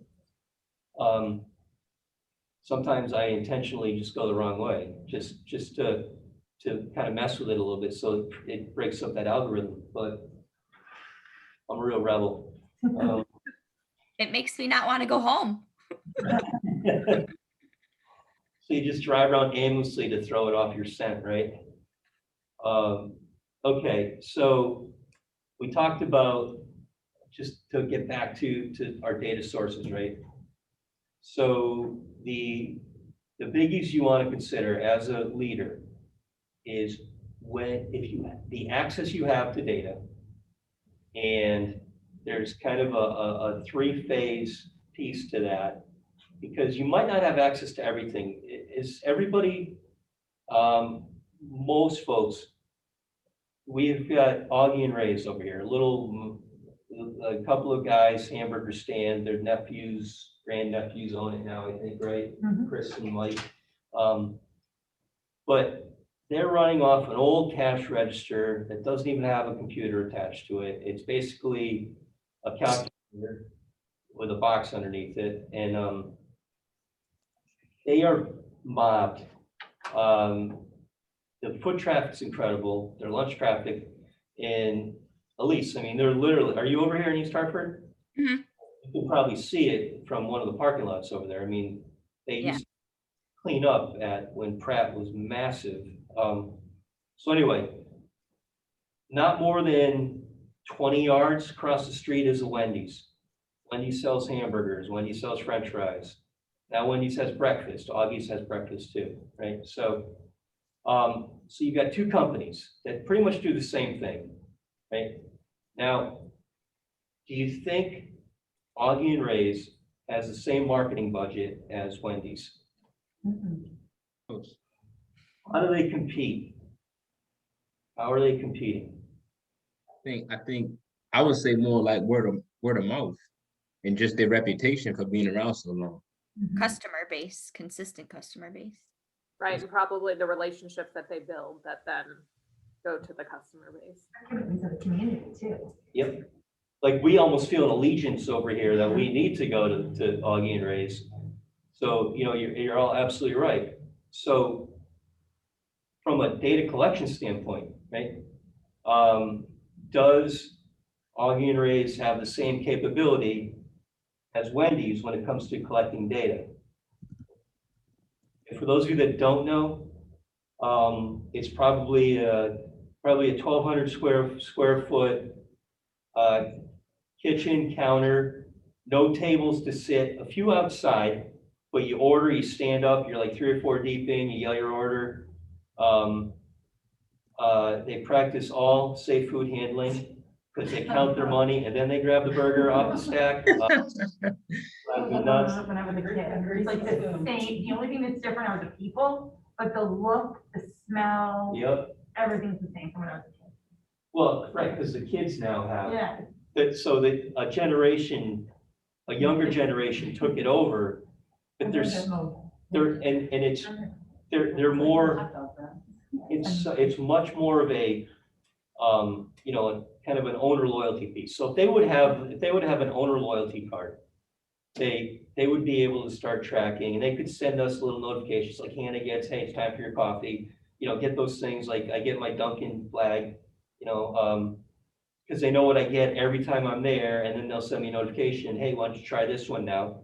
So Augie and Ray's, they don't need a ton of money, but they could do something like, they could collect data where as Wendy's across the street has these silver boxes, computers at every station, and when you plug it in, it populates to a screen, so I can tell you how many burgers they sold on a Tuesday afternoon between 1 and 3, how many buns they went through, how many condiments they went through, how many gallons of drink they went through.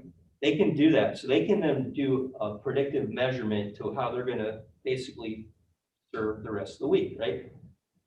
So Augie and Ray's, mom and pop, basically, they don't have that capability with a computer at their station. So what are ways in which they could still collect data?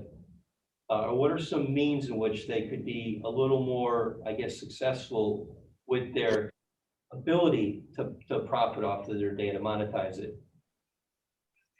Literally like tracking their product, like what they go through, and what's left over. Tracking your product. For those of you that haven't been there, I have literally seen them throw a case of hamburgers away because somebody left them outside of the freezer. And once they brown, you gotta toss them. So, I mean, for a small place, that's huge. That's like taking $100 hit. So, which You're is, really selling this place here. no, No, everybody I know loves. All we raise is good. it is really good. And I'm very good friends with Chris and Mike, the guys that own the place. But they are, anybody that's grew up watching Happy Days, you know, it's like that mentality versus a McDonald's. It's a real small, homey place. You know, they do car shows there on a Thursday nights, I think, during the summer. But it's not, they don't have that corporate type of mentality to manage their data and to grow their product. They're living on their laurels. So if an order came out, national order, say, okay, masks are gone, everybody must live a vegan diet right now. They're done. They're not going to be able to adapt. Where Wendy's can say, hey, we sell 5 salads. Come on over. So, so to build an adaptable, sustainable model, there's ways in which they can do, there's things they can do in which to compete with this big, massive Wendy's across the street. What things they could do at Augie's? We already talked about inventory, managing their inventory better.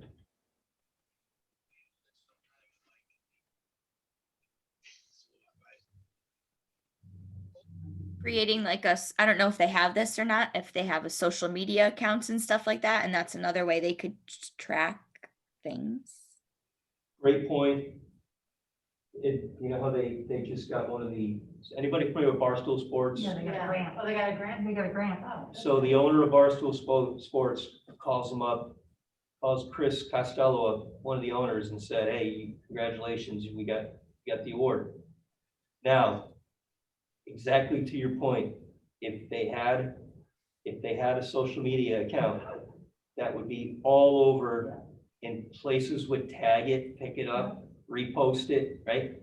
It went on Chris's own Instagram account, just having him with a selfie of Dave Portnoy calling him. So, but their social media presence is huge, because then you can also monetize that data. First of all, you don't need to have a whole social media department. You could run it with, you know, you could literally go and grab an intern out of East Hartford High School to run your social media for you, because they're so tech savvy. But you could connect that account.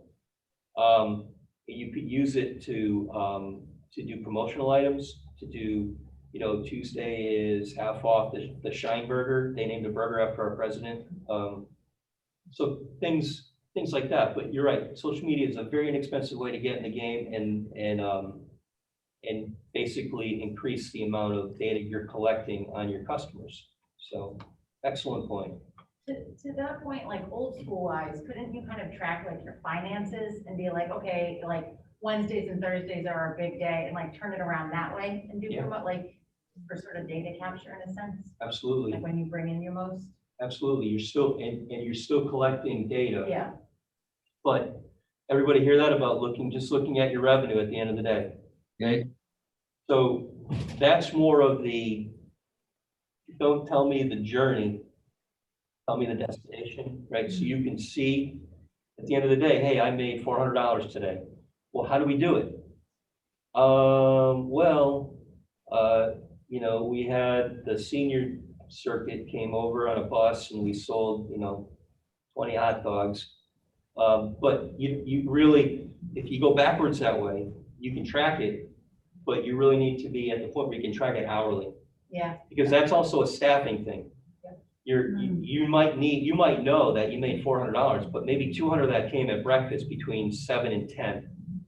And the other half came between 11 and 1. So why do you full staff from 3 to 5? You know, so it really helps you be a little bit more cost effective, and in turn, maybe paying a little bit less for us from a consumer standpoint, paying less for the product.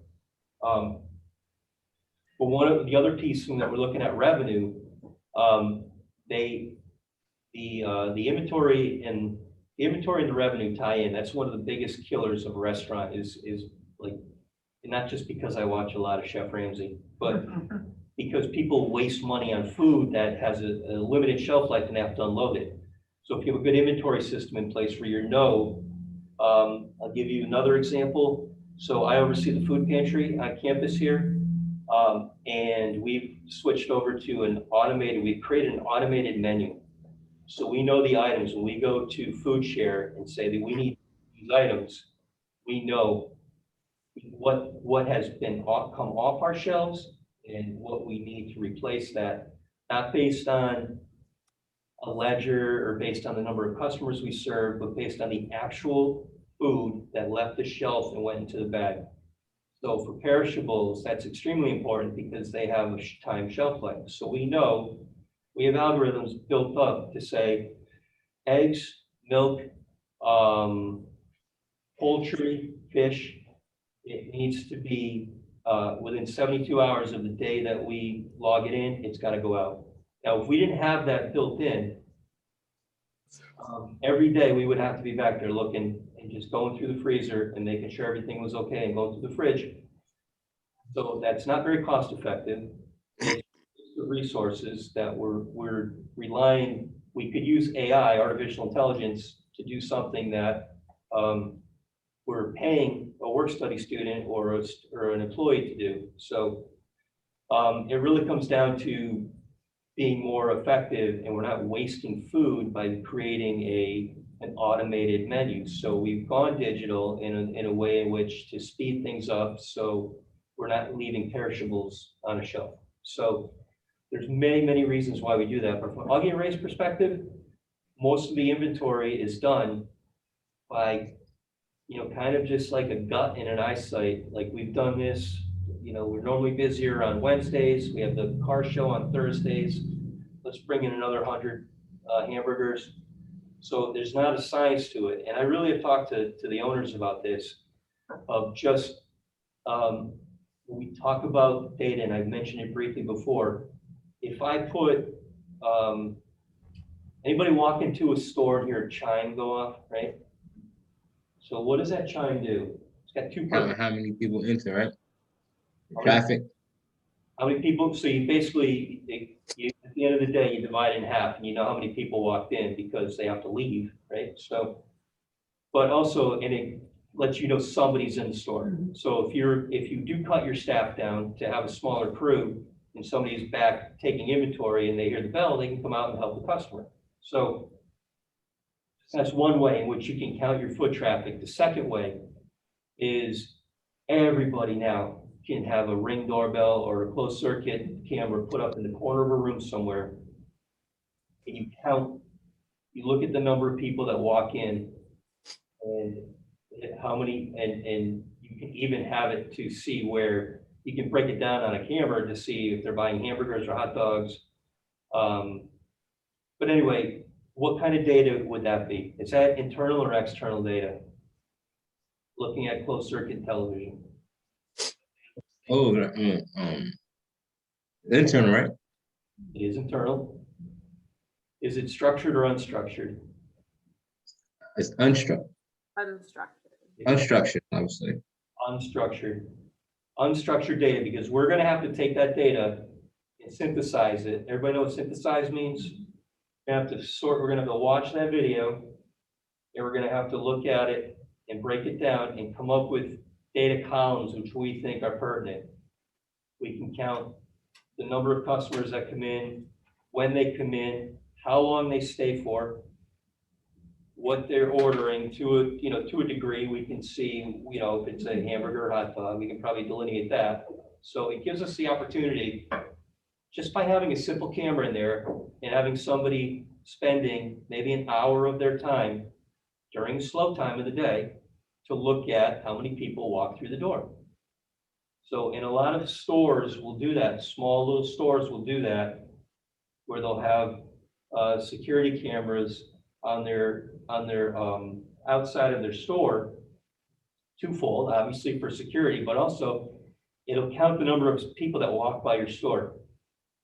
And then you can look at that and break it down. How many people walk by, how many people stop, and how many people that stop came in.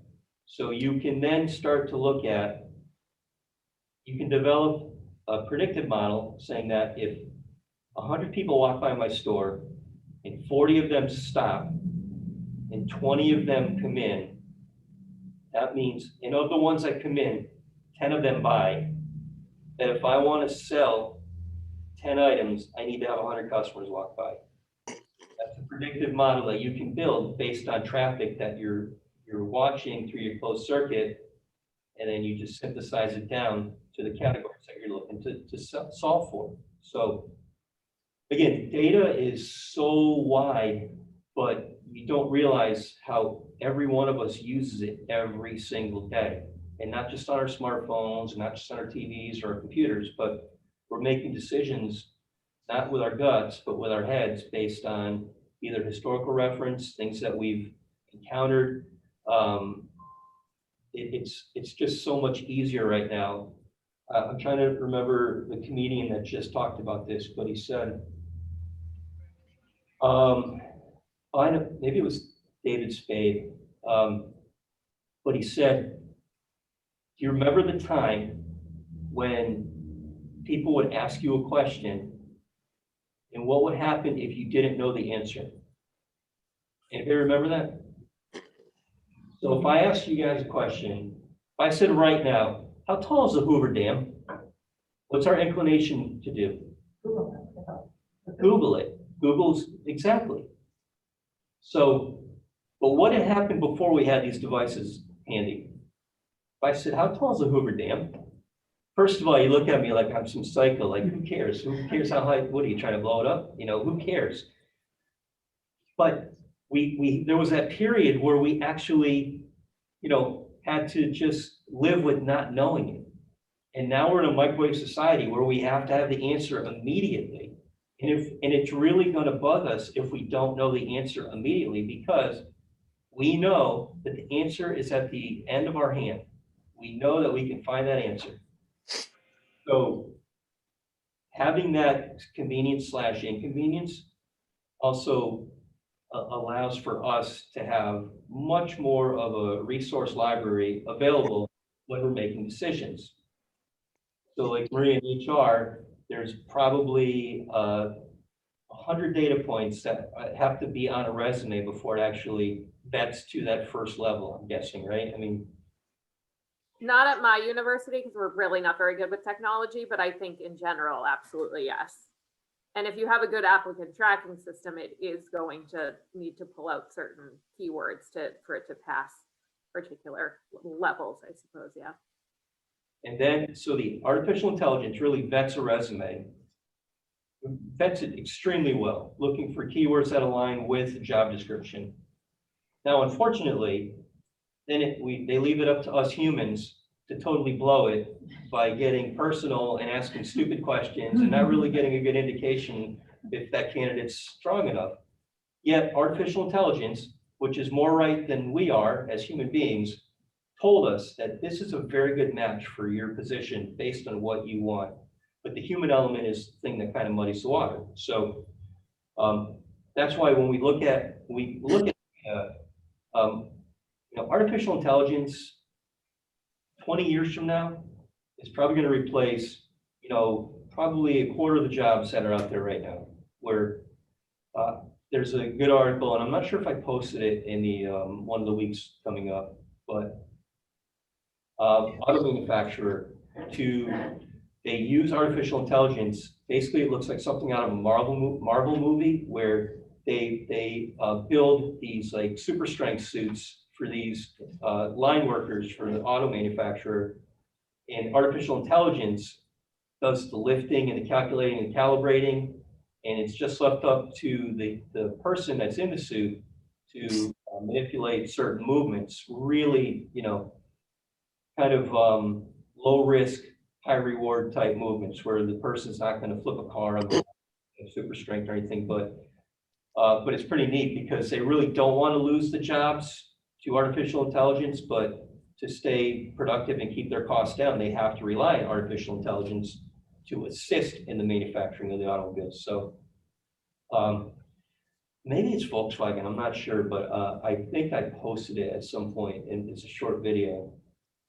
All right, so we beat up Augie and Ray's for a little while. And we talked briefly about, so we've got our 3 phases of why we collect data. We've got our descriptive phase, we've got our predictive phase, and then our prescriptive phase. So I know I have my mask on, but descriptive, predictive, and then prescriptive. Who wants to take a shot at descriptive? What does descriptive data give us? I would say descriptive, it describe like how you said you could tell how many burgers were sold at lunchtime on Tuesday. I could describe a certain aspect of it. Exactly. It gives us kind of the rundown on what we've collected. So we think it might be valuable, might not be, but we think it might be valuable, okay? Now, we go into predictive. What does predictive do? Using data to anticipate certain needs or focuses or goals. Absolutely, absolutely right. So if we look at the 100 data points we collected, we can then come up with, give us a predictive analysis based on trends, historical perspective. It'll give us that analysis to say, well, we'll go back to Augie and Ray's.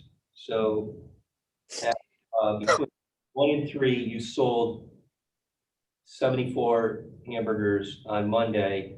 Between 1 and 3, you sold 64 hamburgers on Tuesday. Between 1 and 3, you sold 55 on Wednesday. So we can then see a trend. It'll develop a trend. So our predictive model would be that we staff accordingly. Our predictive analytics would tell us that Thursday, Friday are going to look like this based on Monday, Tuesday, Wednesday. Then we get another week's worth of data in there. Then we can build a bigger trend and say, okay, so now we know that if it rains on an early part of the week, we're only going to sell this amount of burgers versus this amount of burgers. So that's our predictive model. It allows us to take what we've collected for data and kind of make a summary, kind of supports our hypothesis. Everybody know what a hypothesis is? It's like a theory that we want to support, right? So now we get to our prescriptive. So what is our prescriptive? What is the prescriptive element going to provide us with? You can go to your Latin dictionary and bring this one out because it's definitely it's What not- you have to do to like prepare for that kind of. So once you make your projections and you've made your predictions, then like kind of what are you going to do about it and how are you going to plan for it to like make sure it's happening? Yeah, perfect. I call it the Walgreens syndrome. That's where we get our prescriptions. That's where they tell the doctor told us what was wrong with us. They're going to now prescribe us something to fix it. So the prescriptive analytics allows us to put our model together, which will support our hypothesis. So it gives us kind of a pretty good indication of how things are going and what we're going to need to do. So like we get back to our Augie and Ray's and we're selling the hamburgers and we know that on a rainy Monday afternoon, sales are down.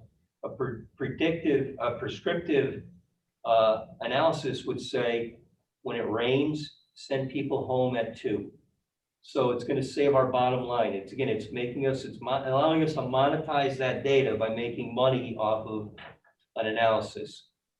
Now again, unfortunately, at Augie and Ray's, they don't do any of this.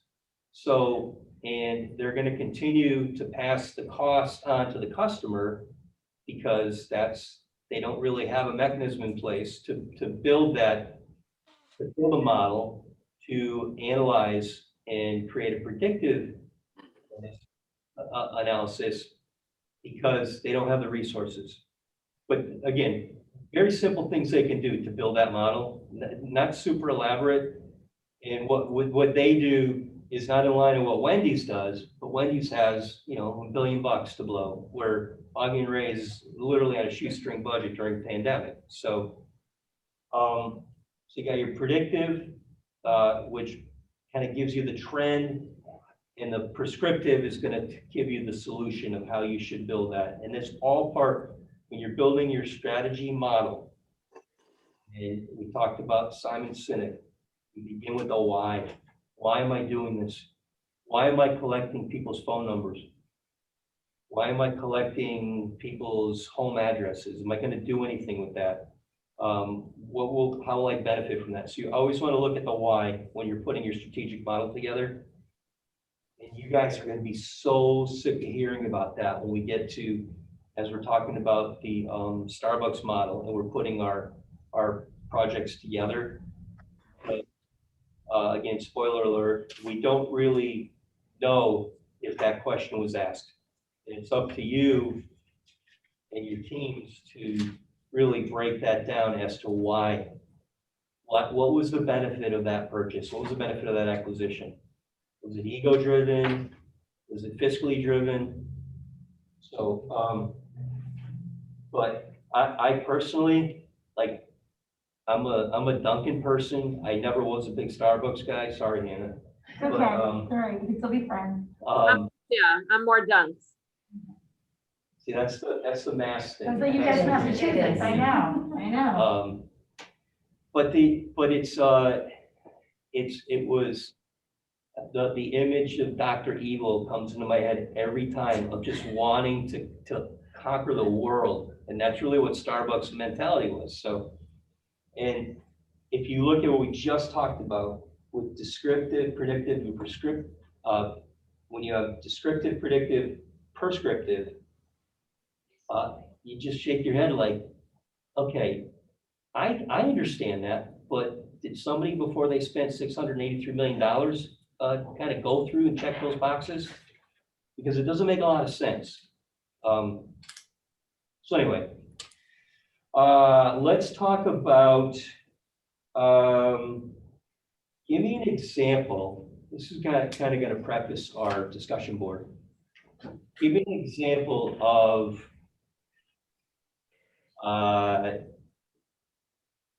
how a company or organization built a predictive model on you as a customer. So here's my example, all right? So throw that up so you guys can kind of work off that. So I bought a fly rod at Cabela's, I don't know, a couple months ago before the season started. And I had 3 LinkedIn Let's Connect messages from basically Orvis and outfitters that were out, one in Idaho. So I was basically, my information was then, they created a profile and said, okay, this guy loves fishing, start hitting him with this. And my feed is now, even like recommended feeds on Instagram are always like, you know, fly fishing, expeditions, go out here. So anyway, that's me. So who else has something like that? This ties into add to the Amazon recommendation model. One of the ones that came to mind for me is Netflix, a streaming services, I suppose, but that you start to watch certain things and then it tells you, you're going to like this, you're going to like this. And for the most part, it's pretty, whatever it is, if it's a similar actor or if it's a similar genre, they tend to do that. Excellent, excellent, excellent. And have you liked everything they recommended? For the most part, but there are also things, because I don't know if you can rate things. There's movies that I watch because people tell me to, and I don't really like it, but then because I watched it, it may still. You can do the thumbs down in the. Yeah, I just don't think I ever do that. So I probably don't interact with it as much as I should to really make it more make more sense for me. Ruining their algorithm. You're ruining it. I gotta keep some mystery alive, you know? Does anybody know how, the story of Starbucks, I'm sorry, I got that on the brain. When Netflix went to Blockbuster, anybody know that story? I do. I didn't do too. I'm giving up your cover. So we had to do what was that exercise, that assignment? We had to do an assignment where we read on Blockbuster and how they had an opportunity to get into the digital business of renting movies or renting movies basically. And they turned it down because they thought that, you know, they had a system. It's sort of like when you were talking about Army and Race, I thought about it, to be honest. Well, you know, they laughed him out of the room. Yeah. And in Blockbuster, now there's a Netflix special of the last Blockbuster. And tell me that's not a little bit addictive, but Yeah. it was, they literally told him, sorry, people want it in their hands. They're never gonna want it streaming. So, and now try to buy a computer with a CD drive on it now, you know? So, all right, so that's awesome. What else we got? Let's do a couple more. I was thinking YouTube, same thing like Netflix. Like you watch a video pertaining to a certain message and they're giving you more videos that have similar message. Like if you search motivational speeches, you'll get a whole bunch of motivational speeches popping up on YouTube.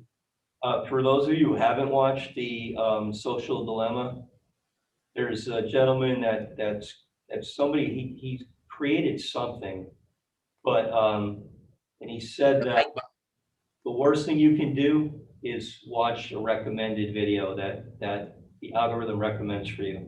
Yeah. Because then it just solidifies. It's like kind of answering, it's kind of like when somebody calls to prank phone call you and you just start swearing at them, then they know, hey, I've got one here. I got a live one. So they'll just keep calling you. So now they kind of identified that the algorithm is true, and they'll keep badgering you if you watch the next recommended video, and they'll start slipping in stuff that they want you to watch. So sellers videos and commercials are going to start filtering in there. So that's a good one. What else we got?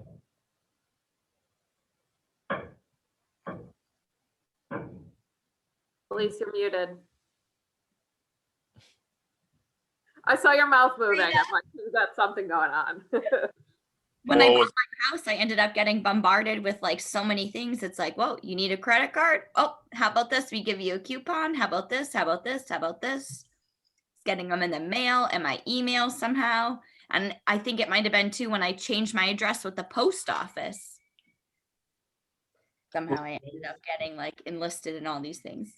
It's an excellent observation, and what's annoying about that is FAFSA is your free application for student aid, right? That's the acronym, free application for student aid.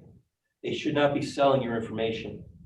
Now, we as a university do not sell the information, but the federal government has that ability to sell, to help you. So they're going to provide you with resources that can help you. And I ran financial aid for 2 years here between directors. I was put down there to run the department back when we first moved into this building. And I got a really good education on, how NetPartner, who you guys use, and PowerFades, which is another software for financial aid, are notorious for kind of, both they track you, they're really, they're looking to prevent default, so they'll suggest credit counseling if they notice that, you miss a payment, if you're making payments with your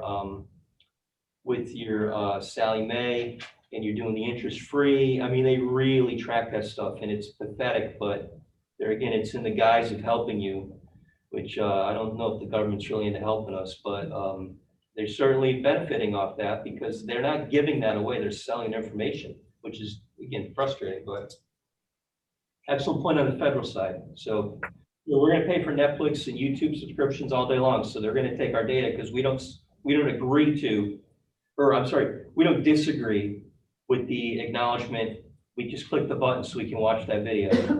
But when you do your FAFSA, you're doing it so you can get loans to go to school and pay for your education. And it's really not in your best interest to get a credit card while you're racking up student loan debt, because your aggregate limit caps out at 57.8.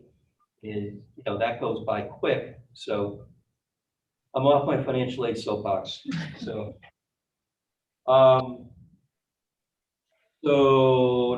okay. What, to kind of wrap this up, because it's a little after 8, about 20 after 8, and I'm going to go over our assignments for this week, but in a case study. Takeaway from why do we need this data? Give me a reason why we need this data. Anybody, any company we talked about, why do they need that data? To stay in the Oh, go ahead. You- I was gonna say to be able to optimize their business and bring in the most customers they can and make profit. Optimize, absolutely optimize. Any other reasons?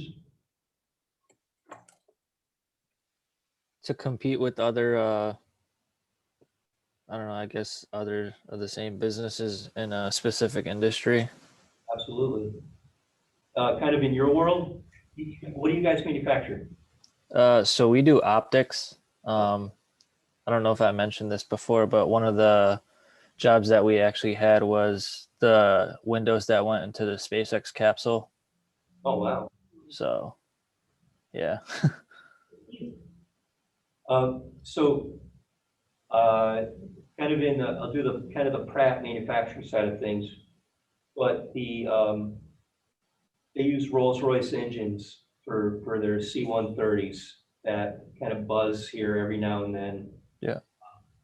And those engines are like 50 years old.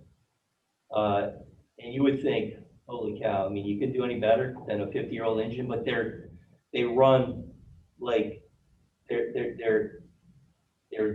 have the lowest defect level of, and I know aeronautics is a zero defect tolerance, but they have the lowest level, and the hardest thing is to get parts for these things.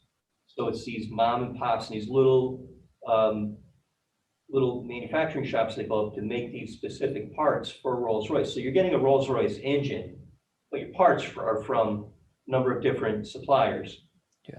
That Pratt usually ends up buying and then sells to the government. But the data they collect, they can tell you what part's going to be needed the most and how frequently a part goes and when that piece needs maintenance. There's a really good video from an airline, kind of like a commercial for the Windows tracking software, how the amount of fuel that goes into a plane, and it can depend, the weight of the plane depends on how far it flies. So from a manufacturing standpoint, it certainly allows you to optimize your product, but it also gives you the opportunity to, you can collect research, you can look at data, and now we're not gonna have a ton of data on SpaceX, right? Because how many flights have they had? Not too many, right? But Yeah.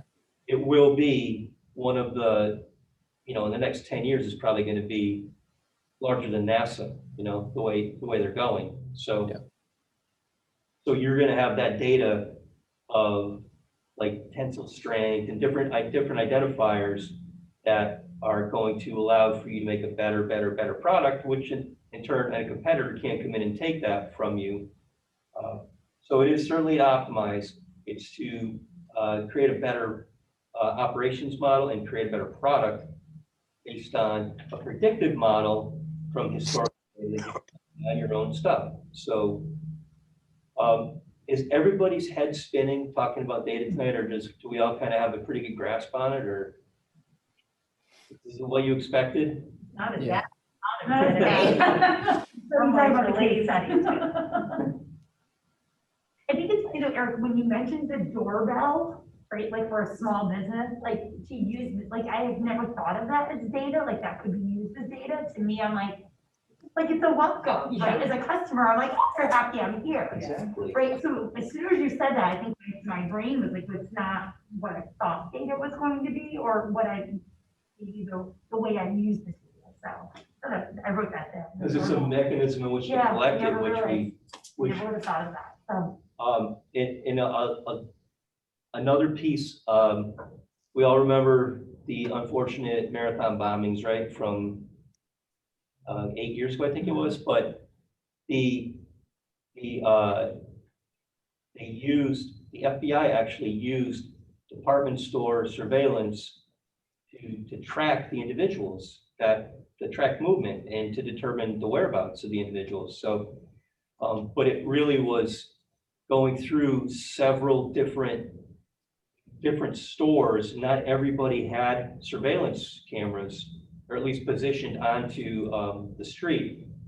So they took all of this raw external data, had to meld it into one piece, create one streaming piece of footage on several different systems.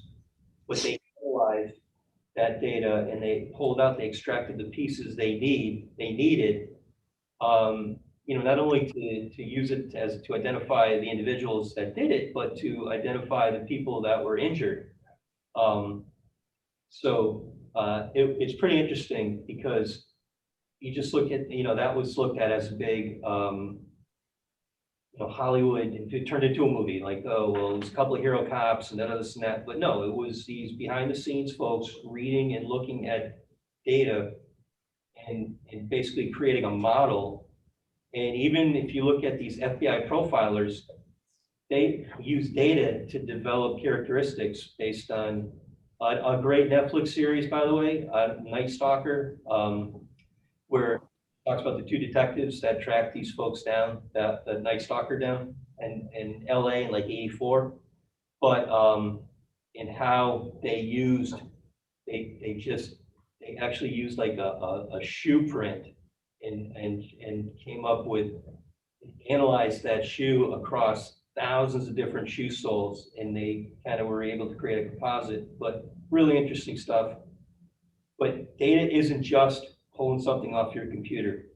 Data is things that you can collect. Weather is data, and I know you get it on your phone or you get on the news in the morning, but it's also, you look outside and you're like, cloudy, yeah, I'm not going for my walk. You just made a decision based on the probability of rain.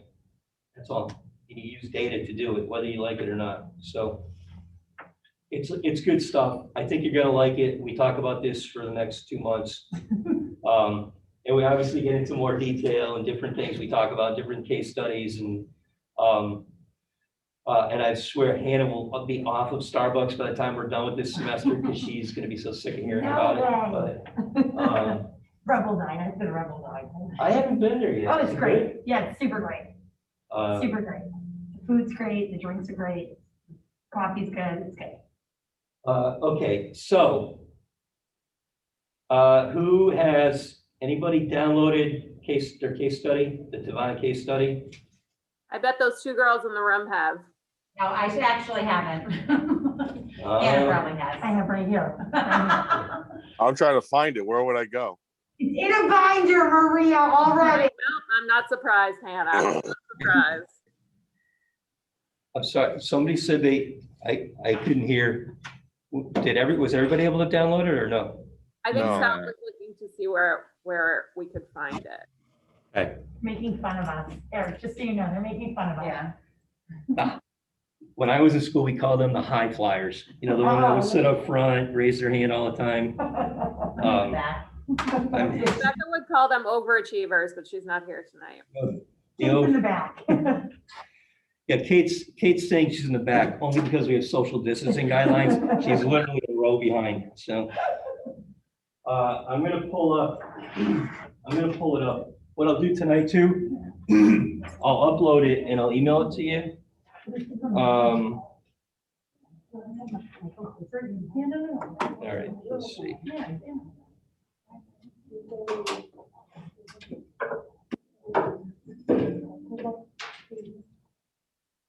Man, are these good chairs over here?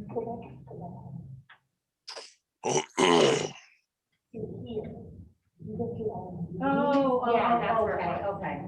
I only got in the first piece. Sorry, your manager just said, These look like new chairs. they're very uncomfortable. Yeah. Those are the worst, those tall Oh, ones. yeah. I like the ones in my building in mortuary science. They're like, they look like they're like so, like little like buggies. They're so comfy. You can roll on them, but Are they from the funeral collection? yeah, they're amazing. They're perfect. Did you forget that? No.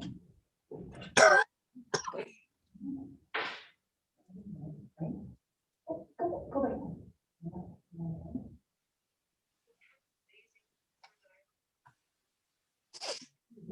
Sorry. No, no, you're fine.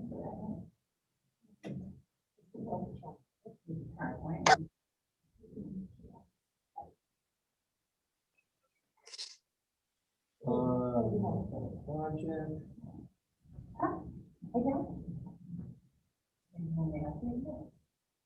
Okay, so if you go to module 1, Yeah. and you go, scroll down to looking ahead, Oh. it's your final project. Yeah, very well. And you me off with that one. You know me off with it. Okay, thank you. So the case study's in a PDF. Again, I'm gonna upload this and I'll send it to you, so you don't have to go in here and download it. It gives you the standard guideline for writing a case study. You really don't need that. Look at it. I think we only have one case study in the assignments. And then it's gonna do the final instructions. Let's see if this works.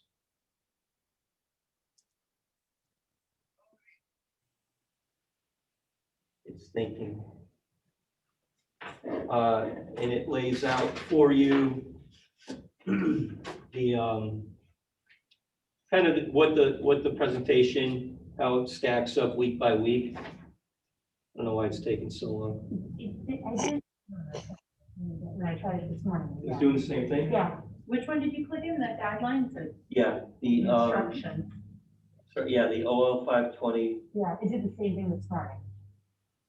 So we're gonna have to talk with tech support, but I'm gonna upload this stuff so you guys can have it.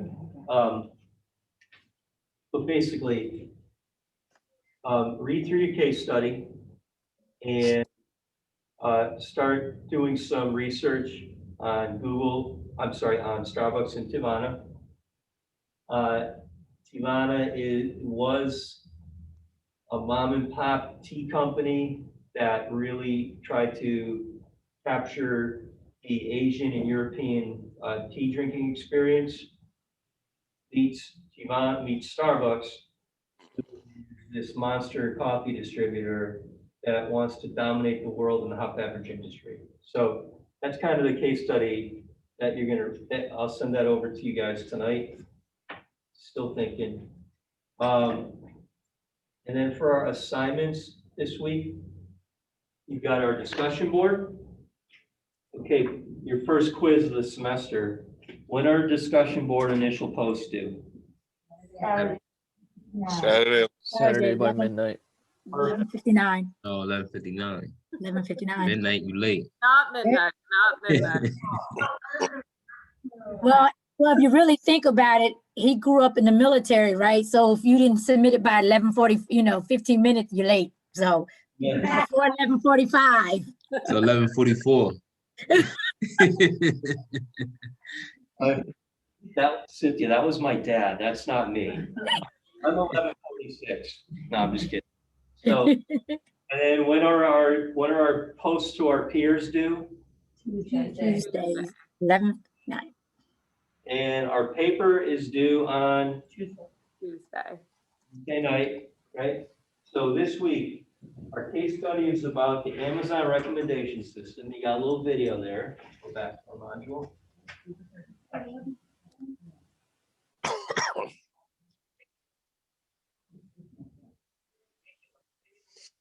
So you got this little video. Big data is used in Amazon recommendation system. So after you watch this video, you're gonna go right to your Amazon account and you're gonna clear the cache. You're gonna make sure everything that they know about you is changed. You're really gonna second guess things, but so 250 word post. You're gonna respond to 2 of your classmates, 200 words each, for each response. First post due Saturday night, 2 posts are due Monday night. And for our paper this week, let's go back to. Watch this assignment.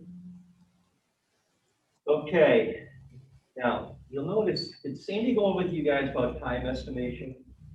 Why things are 200 minutes? Because I can tell you right now, I'm not a horrible writer. I can't write a paper in 200 minutes, okay? So NETCHI, the Accreditation Commission, they measure content of a course, and they look to say, okay, well, if you're a hybrid course, you should be spending at least 12 hours a week on material. So they start adding things up, and they look for that we've got 12 hours of material between your readings, your videos, and your assignments, your writing assignments. So don't ever look at that and say, I can't do it in 200 minutes. I must be like totally losing my mind, because it's not the case. I'm just again, kind of like the back room, how to make a sausage type of conversation. But when you're putting your paper together, you start with your references, your resources, right? So you start with those. Very easy to start with your conclusion, okay? Tell me what you want to say. Start with your conclusion, then build your paper backwards. Then you go into your introduction, then you support it with your thesis.